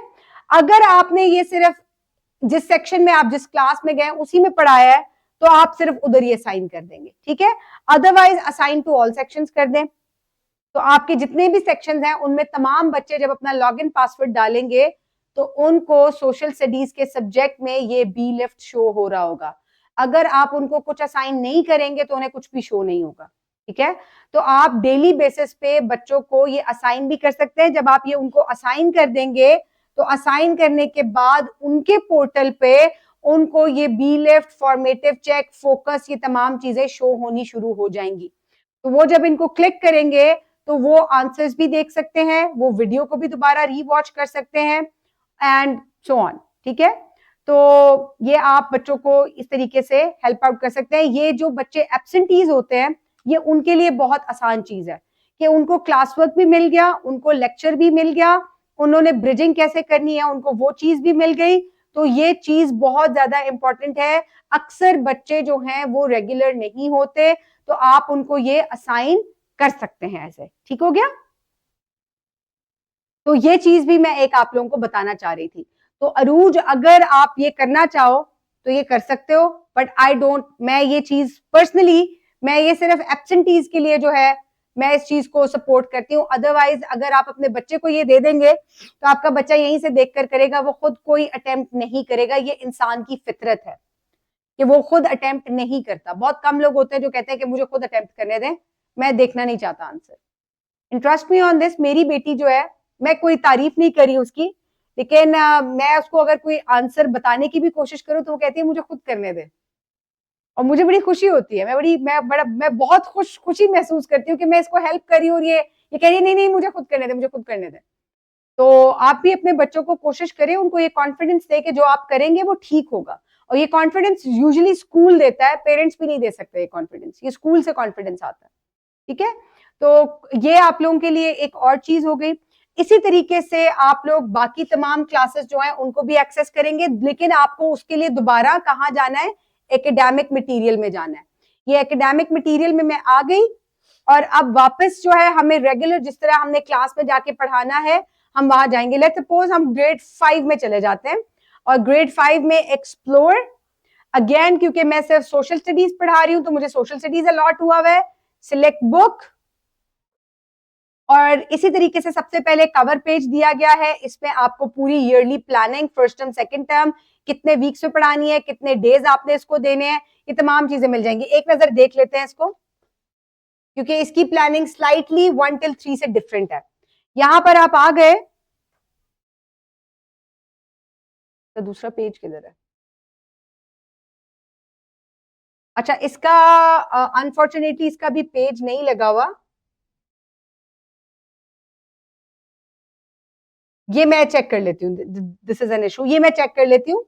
लेकिन इसके जो एक वीक है that is equal to 4 working days. आपने 4 और 5 में 4 दिन सोशल स्टडीज पढ़ानी है। ठीक है, क्योंकि ये एक सब्जेक्ट है पूरा का पूरा, और इसकी कोई डिवीजन नहीं है, इस वजह से वर्कशीट्स ओपन नहीं होती हमारी मैम। कौन सी वर्कशीट्स? जहां वर्कशीट्स अपलोड होंगी वहां आपको वर्कशीट्स जो है वो मिल जाएंगी, जहां वर्कशीट्स नहीं है तो वो नहीं ओपन होंगी।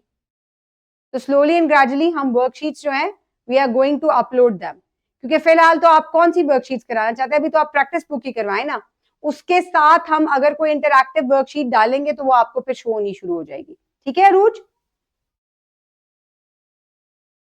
Okay good. अच्छा जी, अब हम अगेन एडटेक बुक्स पे आ गए, और चैप्टर 1 के अंदर 8 बी लिफ्ट्स हैं, 1 2 3 4 5 6 7 एंड 8। लेट्स सपोज हम किसी भी एक बी लिफ्ट पे, लेट्स सपोज हम गो टू पेज, मैं बी लिफ्ट 3 पे चली गई। अगेन आपके पास वही लेआउट है जो हमने अभी डिस्कस किया था। आपके पास फॉर्मेटिव चेक है ऊपर, जहां से आपने अगेन बच्चे जो आपके पास मौजूद होंगे वो आपको यहाँ पे अभी बच्चे ऐड नहीं हुए हुए तो आपको शो नहीं हो रहे। अगर बच्चे ऐड होंगे तो आपके पास पूरी आपकी क्लास की जो है वो लिस्ट आ जाएगी। ठीक है, आपने सबसे पहले बच्चों को क्या करवाना है? आपने, अच्छा अब यहां आपके पास देखिए कि प्रीवियस जो बी लिफ्ट था, बी लिफ्ट 1.2, उसकी भी कुछ चीजें आ रही हैं। आप अगर इन्हें क्लिक करेंगे तो ये क्लिक नहीं होंगी। ठीक है, आपने इसको हमेशा ब्रिजिंग से अपने काम को स्टार्ट करना है। तो हम 1.3 पढ़ रहे हैं, तो आप ये देखिए कि ये बी लिफ्ट 1.3 है, और यहां पर in grade 4 we have studied about tolerance. What does tolerance mean? यानी कि ग्रेड 4 में भी बच्चे टॉलरेंस के बारे में पढ़ चुके हैं। यहां पर उनको एक एमसीक्यू फॉर्म में एक रिमेंबरिंग के लिए कि वो रिमेंबर कर सके कि क्या पढ़ा था हमने टॉलरेंस के बारे में, और स्लाइटली एक कॉन्सेप्ट उनका क्लियर हो जाए। खुद मत बताएं, बच्चों को खुद स्टेटमेंट को पढ़ने दें, 5 मिनट दे दें उनको, और उनको कोशिश करें कि वो इसको एक दफा खुद अटेम्प्ट करें। आपका काम क्या है? आपके हाथ में टैब है और आपने सिर्फ चक्कर काटना है अब क्लास का। आपने कुछ भी बोर्ड पे नहीं लिखना, आपने कोई बोर्ड प्रिपेयर नहीं करना, आपने कुछ नहीं करना। आपको पहले कॉपीज 1 से 3 में प्रिपेयर करनी पड़ती थी, आपने अब कुछ नहीं करना, सब कुछ प्रैक्टिस बुक के अंदर मौजूद है। आपने सिर्फ क्लास में विजिलेंटली क्या करने हैं? राउंड्स लेने हैं। ठीक है, और राउंड लेते हुए आपने ये देखना है कि कौन बच्चा क्या कर रहा है। हमेशा वो जो आपके 5 बच्चे हैं जो कि काम नहीं करते उनको फ्रंट रो पर बिठाएं, सामने बिठाएं, और एक दूसरे से अलहदा बिठाएं, किसी लाइक बच्चे के साथ बिठाएं। मैं ये लफ्ज इस्तेमाल नहीं करना चाहती लाइक बच्चे, but there are slow learners and there are quick learners. उनको क्विक लर्नर्स के साथ बिठाएं, ठीक है, ताकि वो क्या कर सकें, या मैं तो कहती हूँ उनको इंडिविजुअल अकेले बिठाया करें। Ma'am why there are 4 working days in a week instead of 6 working days? अच्छा जी, ये बड़ा अच्छा आपका सवाल है मिस सबा, जिन्होंने अभी तक अपना कैमरा ऑन नहीं किया, बट सवाल वो पूछ रही हैं। अच्छा मिस सबा, बेसिकली बात ये है कि 4 वर्किंग डेज, इवन इंग्लिश और उर्दू में भी 4, मैथ्स में भी 4 वर्किंग डेज है। Why is it so? माहा, मैं आपसे भी सवाल लेती हूँ, एक मिनट, मुझे जस्ट गिव मी 1 मिनट।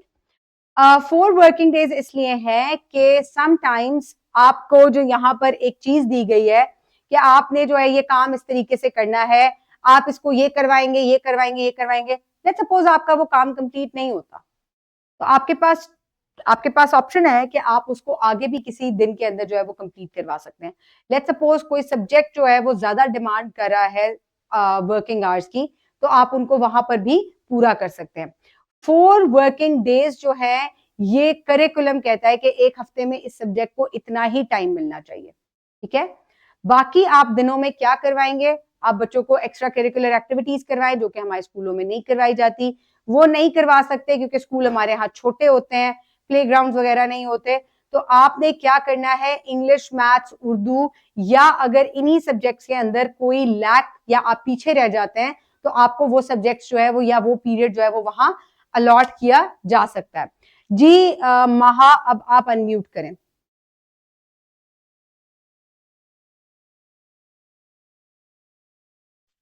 जी मैम, मेरा ये क्वेश्चन था कि पहले वो करनी है, ब्लीचिंग करनी है, उसके बाद 5 मिनट्स के लिए हम लोगों ने जो है वो टोन करना है, फिर उसके बाद स्टेप क्या होगा? फोकस। आपने उसके बाद कुछ नहीं पूछा, आपने ब्रिजिंग करा ली, और टॉलरेंस के बाद आ जाता है freedom and speech, freedom of speech and its importance. अब यहाँ आपने लिंक किस तरीके से बनाना है कि टॉलरेंस का फ्रीडम ऑफ स्पीच से क्या ताल्लुक है। अब आप यहाँ अगर देखें कि in grade 4 we have studied about tolerance, so what does tolerance mean? नीचे टॉपिक फ्रीडम ऑफ स्पीच लिखा हुआ है। टॉलरेंस का फ्रीडम ऑफ स्पीच से क्या कनेक्शन है? Agreeing with everyone, ignoring differences, accepting and respecting differences, changing our preferences to match others. ठीक है, आप बच्चों को इसको सोचने दें एक दफा। तो option is B, obviously answer जो है वो बी करेक्ट है। तो जब आप एक्सेप्ट और रिस्पेक्ट करते हैं डिफरेंसेस को, तो यही फ्रीडम ऑफ स्पीच है कि आपको आजादी राय का हक भी तभी होता है जबकि आपकी आजादी राय को रिस्पेक्ट किया जाता है। और फ्रीडम ऑफ स्पीच यही चीज हमें सिखाती है कि जो अगर आपको आजादी राय का हक है तो दूसरों को भी है, उसकी राय का भी एहतराम करें। आई डोंट से कि उसको एक्सेप्ट कर ले, बट एहतराम करें। और एहतराम करना क्या है कि खामोशी से सुने, ठीक है, लड़ाई मत करें, even though you have difficulties with it. लेकिन ये चीज आपने खुद डिलीवर नहीं करनी है। अभी आपने इसको क्या करना है, आपने फोकस के ऊपर क्लिक करना है और आपके पास एक वीडियो लेक्चर ओपन हो जाएगा। और ये वीडियो लेक्चर कितने मिनट का है? ये 2.43 मिनट्स का है, यानी कि 2 मिनट और 40 सेकंड का आपके पास ये लेक्चर है जो कि आपने बच्चों को दिखाना है। जब आप ये बच्चों को दिखाएंगे तो इससे क्या हो जाएगा, चले देख लेते हैं हम एक दफा, ठीक है। Bismillahirrahmanirrahim. Assalamu alaikum dear students. I'm your instructor Ms. Farheen and I welcome you all to today's lesson. Dear students, ठीक है मैम, वीडियो देख लिया बच्चों ने, very good. Let's just quickly move forward towards our today's lesson. आज के lesson में आप फ्रीडम ऑफ शेयर हुआ है, इंपॉर्टेंस को डेमोन्स्ट्रेट कर सकेंगे और इसको कैसे अप्रोप्रिएटली यूज करना चाहिए हम वो भी देखेंगे। So my dear students, freedom of speech. क्या है freedom of speech? What is freedom of speech to you? Freedom of speech का क्या मतलब है, इसको कैसे इस्तेमाल किया जाता है? यहाँ पर एक वर्ड लिखा हुआ है फ्रीडम एंड स्पीच। फ्रीडम का मतलब है आज़ादी और स्पीच का मतलब है बोलना। तो हम एक बहुत बड़ी कम्युनिटी में रहते हैं जहाँ पर हर किसी के अपने यूनिक आइडियाज और थॉट्स होते हैं। आप देख सकते हैं कि एक सोसाइटी में कितने सारे लोग हैं, आपके क्लासरूम में कितने सारे लोग हैं, हर कोई अपनी मर्जी से मुख्तलिफ तरह से सोचता है। So they have the right to express those thoughts and ideas as well, openly, without any fear of punishment. इसको हम क्या कहते हैं? इसको हम freedom of speech कहते हैं। So now that we understand about the freedom of speech, we know about the rights and responsibilities. Now let's just quickly look at the right of the freedom of speech is guaranteed by every constitution. आपने previous grade में constitution के बारे में पढ़ा है कि हर country का एक law होता है और वो लिखा जाता है और उसको हम constitution कहते हैं। तो तकरीबन तमाम दुनिया के कॉन्स्टिट्यूशन जो है, हर मुल्क का कॉन्स्टिट्यूशन जो है वो फ्रीडम ऑफ स्पीच की इंसान को आज़ादी राय का हक देता है, जिससे आप अपने ख्यालात का इजहार कर सकते हैं। तो why freedom of speech is important, क्योंकि इससे आप अपने आइडियाज़ को एक्सप्रेस कर सकते हैं, सोसाइटी को शेप कर सकते हैं। यहाँ पे आप देख सकते हैं कि फातिमा एक कम्युनिटी में बात कर रही हैं, जिसमें वो प्लेग्राउंड में के बारे में बताना चाहती है कि बच्चों के लिए प्लेग्राउंड में या एक्स्ट्रा करिकुलर एक्टिविटीज़ ज़्यादा होनी चाहिए। तो यहाँ उसका आइडिया जो है मुख्तलिफ लोगों को पसंद आया, उसने सोचा और उसका इजहार किया कम्युनिटी में। तो ये इजहार राय का हक उसको हासिल था कॉन्स्टिट्यूशन की तरफ, और ये जो वो इजहार कर रही है इसको फ्रीडम ऑफ स्पीच कहा जाता है। अब फ्रीडम ऑफ स्पीच की वजह से आप एक हेल्दी कम्युनिटी भी बना सकते हैं, लेकिन करना क्या है, आपने कभी भी किसी के साथ किसी की दिल आज़ारी नहीं करनी, आपके वर्ड्स हार्श नहीं होने चाहिए। You need to be kind and respectful towards the other. Freedom of speech का ये मतलब नहीं है कि आप लोगों के साथ मिसबिहेव करना शुरू कर दें। You need to be kind with the others as well. So now you will complete the formative check that is given at the end of the end of this lesson. Then you will move forward towards your workbook, where you will complete the formative check that is provided there. Then your teacher will assign you with the homework that is also given in the workbook. And I will see you in the next lesson. Have a great day. Thank you so much and Allah Hafiz. Okay dear teachers, यहाँ Boost your पर mobile freedom games of revenue speech को with rewarded freedom of ads. Speech को आपने deliver कर दिया। आपने बच्चों को एक शॉर्ट वीडियो दिखा दी और उसके बाद आप बच्चों से क्वेश्चनिंग करें रीडिंग करवाने से पहले, क्योंकि ये सिर्फ 2-2.5 मिनट की वीडियो थी। आप बच्चों से क्वेश्चन करें कि आपको क्या लगता है फ्रीडम ऑफ स्पीच क्या है, बच्चे खुद बताएंगे। और वो जो 5 बच्चे होमवर्क नहीं कर आते उनसे तो बार बार पूछें कि फ्रीडम ऑफ स्पीच क्या है, किसको कॉन्स्टिट्यूशन ने आपको क्या कहा है कि फ्रीडम ऑफ स्पीच होनी चाहिए या नहीं होनी चाहिए। ठीक है, तो these are all the questions that after watching a short video बच्चों ने वो गौर से देखी है कि नहीं देखी। आप बच्चों से क्वेश्चनिंग करें और उसके बाद आप बच्चों को रीडिंग की तरफ लेके जाएं। मैक्सिमम जो बातें रीडिंग में वीडियो में देखी है बच्चों ने, वही चीजें रीडिंग के अंदर जो है वो बच्चों ने करनी है। और फिर आपका क्या करवाना है, आपने लेट्स सपोज आपने 2 मिनट में वीडियो देख ली, आपने 10 मिनट में रीडिंग कर ली, उसके बाद आप बच्चों को क्या करवाएंगे, आप बच्चों को फॉर्मेटिव चेक करवाएंगे। फॉर्मेटिव चेक एक तो आपके पास इंस्टेंटली यहीं पर है कि why is freedom of speech important, तो आप बच्चों से ये क्या करवाएंगे, आप इसको फिलअप करवा लेंगे। और उसके बाद आप कहाँ जाएंगे, आप वर्कबुक की तरफ चले जाएंगे और वर्कबुक में जो क्वेश्चंस लिखे हुए हैं वो आपके सामने हैं और इसके आंसर्स जो हैं वो भी यहाँ मौजूद हैं। ठीक है, और इस तरीके से आप इनको बच्चों को कंप्लीट करवा सकते हैं। सिंपल क्या है, आपके पास 3 MCQ है और एक आपके पास शॉर्ट क्वेश्चन है। अब अगर आप इसका थ्राइव देखें, तो थ्राइव में क्या है, आपके पास एक सिनेरियो दिया गया है। ठीक है, और in public discussion someone expresses an opinion that might hurt others, what should you do to handle the situation respectfully.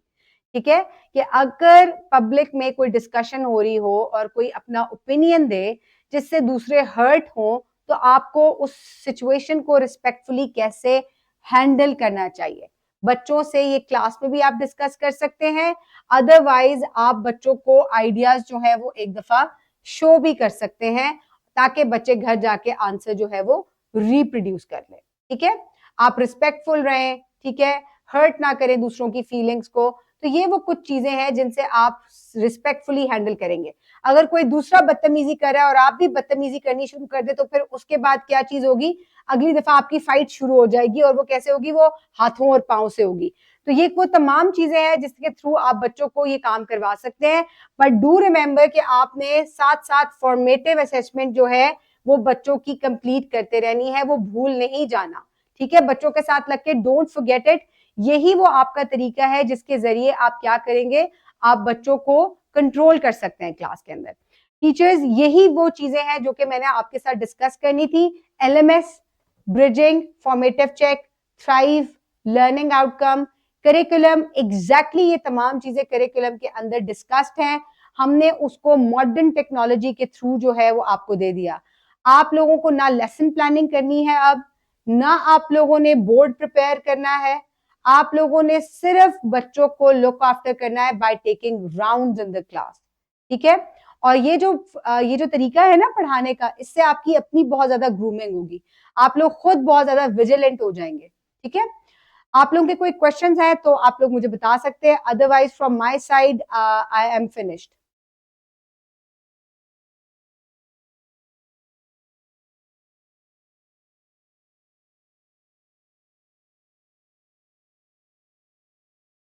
Ji sir.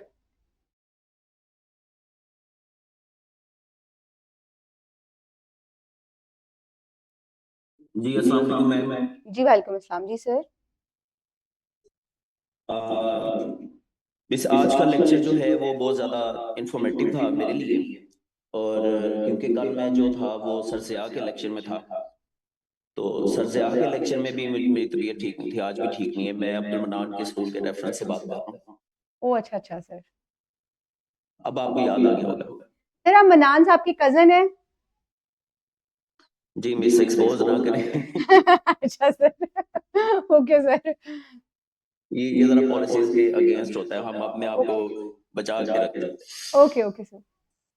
Sir मे अच्छा, यू गेट मिस वेल इस तरह सून। से है कि हम जो मेरी आदत है कि जो बेहतरीन चीज़ है हम उसकी तारीफ ज़रूर करते हैं। कल ज़िया भाई के साथ भी वो कुछ इंटरनेट का इशू हो गया था, तो हम बात नहीं कर सके इतनी।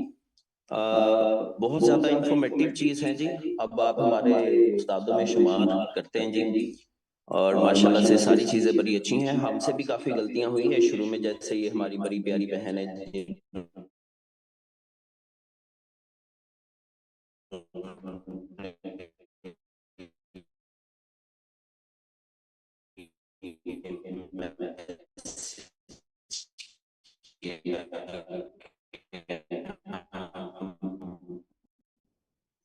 आपके फिर इंटरनेट का इशू है।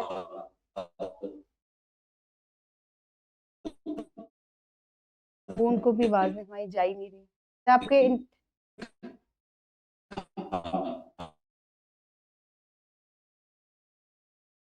वो रुक गया उनका, उनको म्यूट कर दें फिर आप। आई थिंक सर आपके इंटरनेट का इशू हुआ है। Sir thank you so much for your kind words. अगर आप मुझे सुन रहे हैं, may you get well soon. Dear teachers, आप लोगों का कोई और क्वेश्चन हो, Arooj thank you so much. आप लोग, अल्लाह ताला आप लोगों को जो है वो इस तमाम चीज़ों को जो है, can't hear you please. Ma'am Saima, आपको मेरी आवाज़ नहीं आ रही? मेरी आवाज़ जा रही है? आपके इंटरनेट का इशू होगा। और सर आपकी आवाज़ कट गई थी। Thank you so much for your kind words and may you get well soon sir. Arooj thank you so much for your kind words. Fatima thank you so much. और please इसको, मैं आपको एक बात बताऊं, मैं जब विजिट करती हूँ स्कूल्स को, तो वहां हमने एक चीज नोट की कि जो टीचर्स इस चीज को फुली इम्प्लीमेंट करें वो इसको ज्यादा इंजॉय करें, और जो टीचर्स इम्प्लीमेंट नहीं कर रहे उनको क्लास और भी ज्यादा हेक्टिक लगनी शुरू हो जाती है। तो इसको, इसकी ओरिजिनल, इसकी ऑथेंटिसिटी के साथ जो है इसको इम्प्लीमेंट करें, आप लोग बहुत एंजॉय करेंगे। मैडम आयशा आप कैसी हैं? मैंने आपको बड़ी देर बाद देखा है। मैडम आयशा कल भी हमारे साथ थी, और मैडम आयशा शकरगढ़ से हैं। हम शकरगढ़ गए थे या हमें वहां पर भी मिली थी। मैडम आप लोगों ने अब आगे इसको इम्प्लीमेंट करना है, इसको इसकी 100% ऑथेंटिसिटी के साथ इम्प्लीमेंट करें, आप लोग इसको बहुत एंजॉय करेंगे। माजरत के साथ मेरे पास नेट इश्यूज थे। अच्छा, ये आपका जो, अगर किसी का लेसन ये वाला जो ट्रेनिंग है इसके कोई चीजें रह गई हैं, तो what you guys can do, ये आपको रिकॉर्डिंग मिल जाएगी। मोहम्मद कौन से कहाँ मिलेगी? अच्छा, मैं आप लोगों को इसकी रिकॉर्डिंग मिल जाएगी कैंटअप पब्लिशर्स के प्लेटफॉर्म पे, आप लोग जब यूट्यूब पे सर्च करेंगे वहां मिल जाएगी। वहां ना हुई तो लीडिंग पब्लिशर्स पे मिल जाएगी, आप लोगों को लिंक भी मिल जाएगा। इसका लिंक आप लोगों को सेंड कर दिया जाएगा, ठीक है। मैं इरफान साहब से एक दफा कह भी दूंगी टीम से अपनी कि आप लोगों को लिंक सेंड कर दें, क्योंकि अक्सर इंटरनेट इश्यूज हो जाते हैं। Leading publishers, I think so leading publishers है, लेकिन आप लोगों को लिंक आ जाएगा madam, don't worry about it, ठीक है। Okay okay, thank you. Okay dear teachers, all the very best. और मैं इसको ज्यादा ड्रैग नहीं करूंगी, क्योंकि जो चीजें हमने इंपॉर्टेंट डिस्कस करनी थी वो तमाम हमने डिस्कस कर ली। और फर्दर ये है कि आप लोग, किसी ने हैंड रेज किया हुआ है शायद? नहीं, ओके। फर्दर हमारा ये चीज है कि आप लोग हमारे एकेडमिक एडवाइजर्स के साथ इंटरेक्ट जो है कांटेक्ट में रहेंगे। हम कतन आप लोगों को जो है वो ऐसे ही छोड़ नहीं देंगे कि ट्रेनिंग हुई और उसके बाद आप लोगों को हमने बिल्कुल अकेला छोड़ दिया। हम आप लोगों के साथ इंशाल्लाह ताला कांटेक्ट में रहेंगे। आप लोगों को कोई प्रॉब्लम एलएमएस के अंदर, बुक्स के अंदर, इम्प्लीमेंटेशन के अंदर आ रही होगी, please do let us know, और हम कोशिश करेंगे कि आप लोगों को विजिट करके या एक वन ऑन वन सेशन लेकर भी हम उन चीजों को रिजॉल्व कर लेंगे, ठीक है? So all the best and have a great day. Thank you so much एंड अल्लाह हाफिज डियर टीचर्स.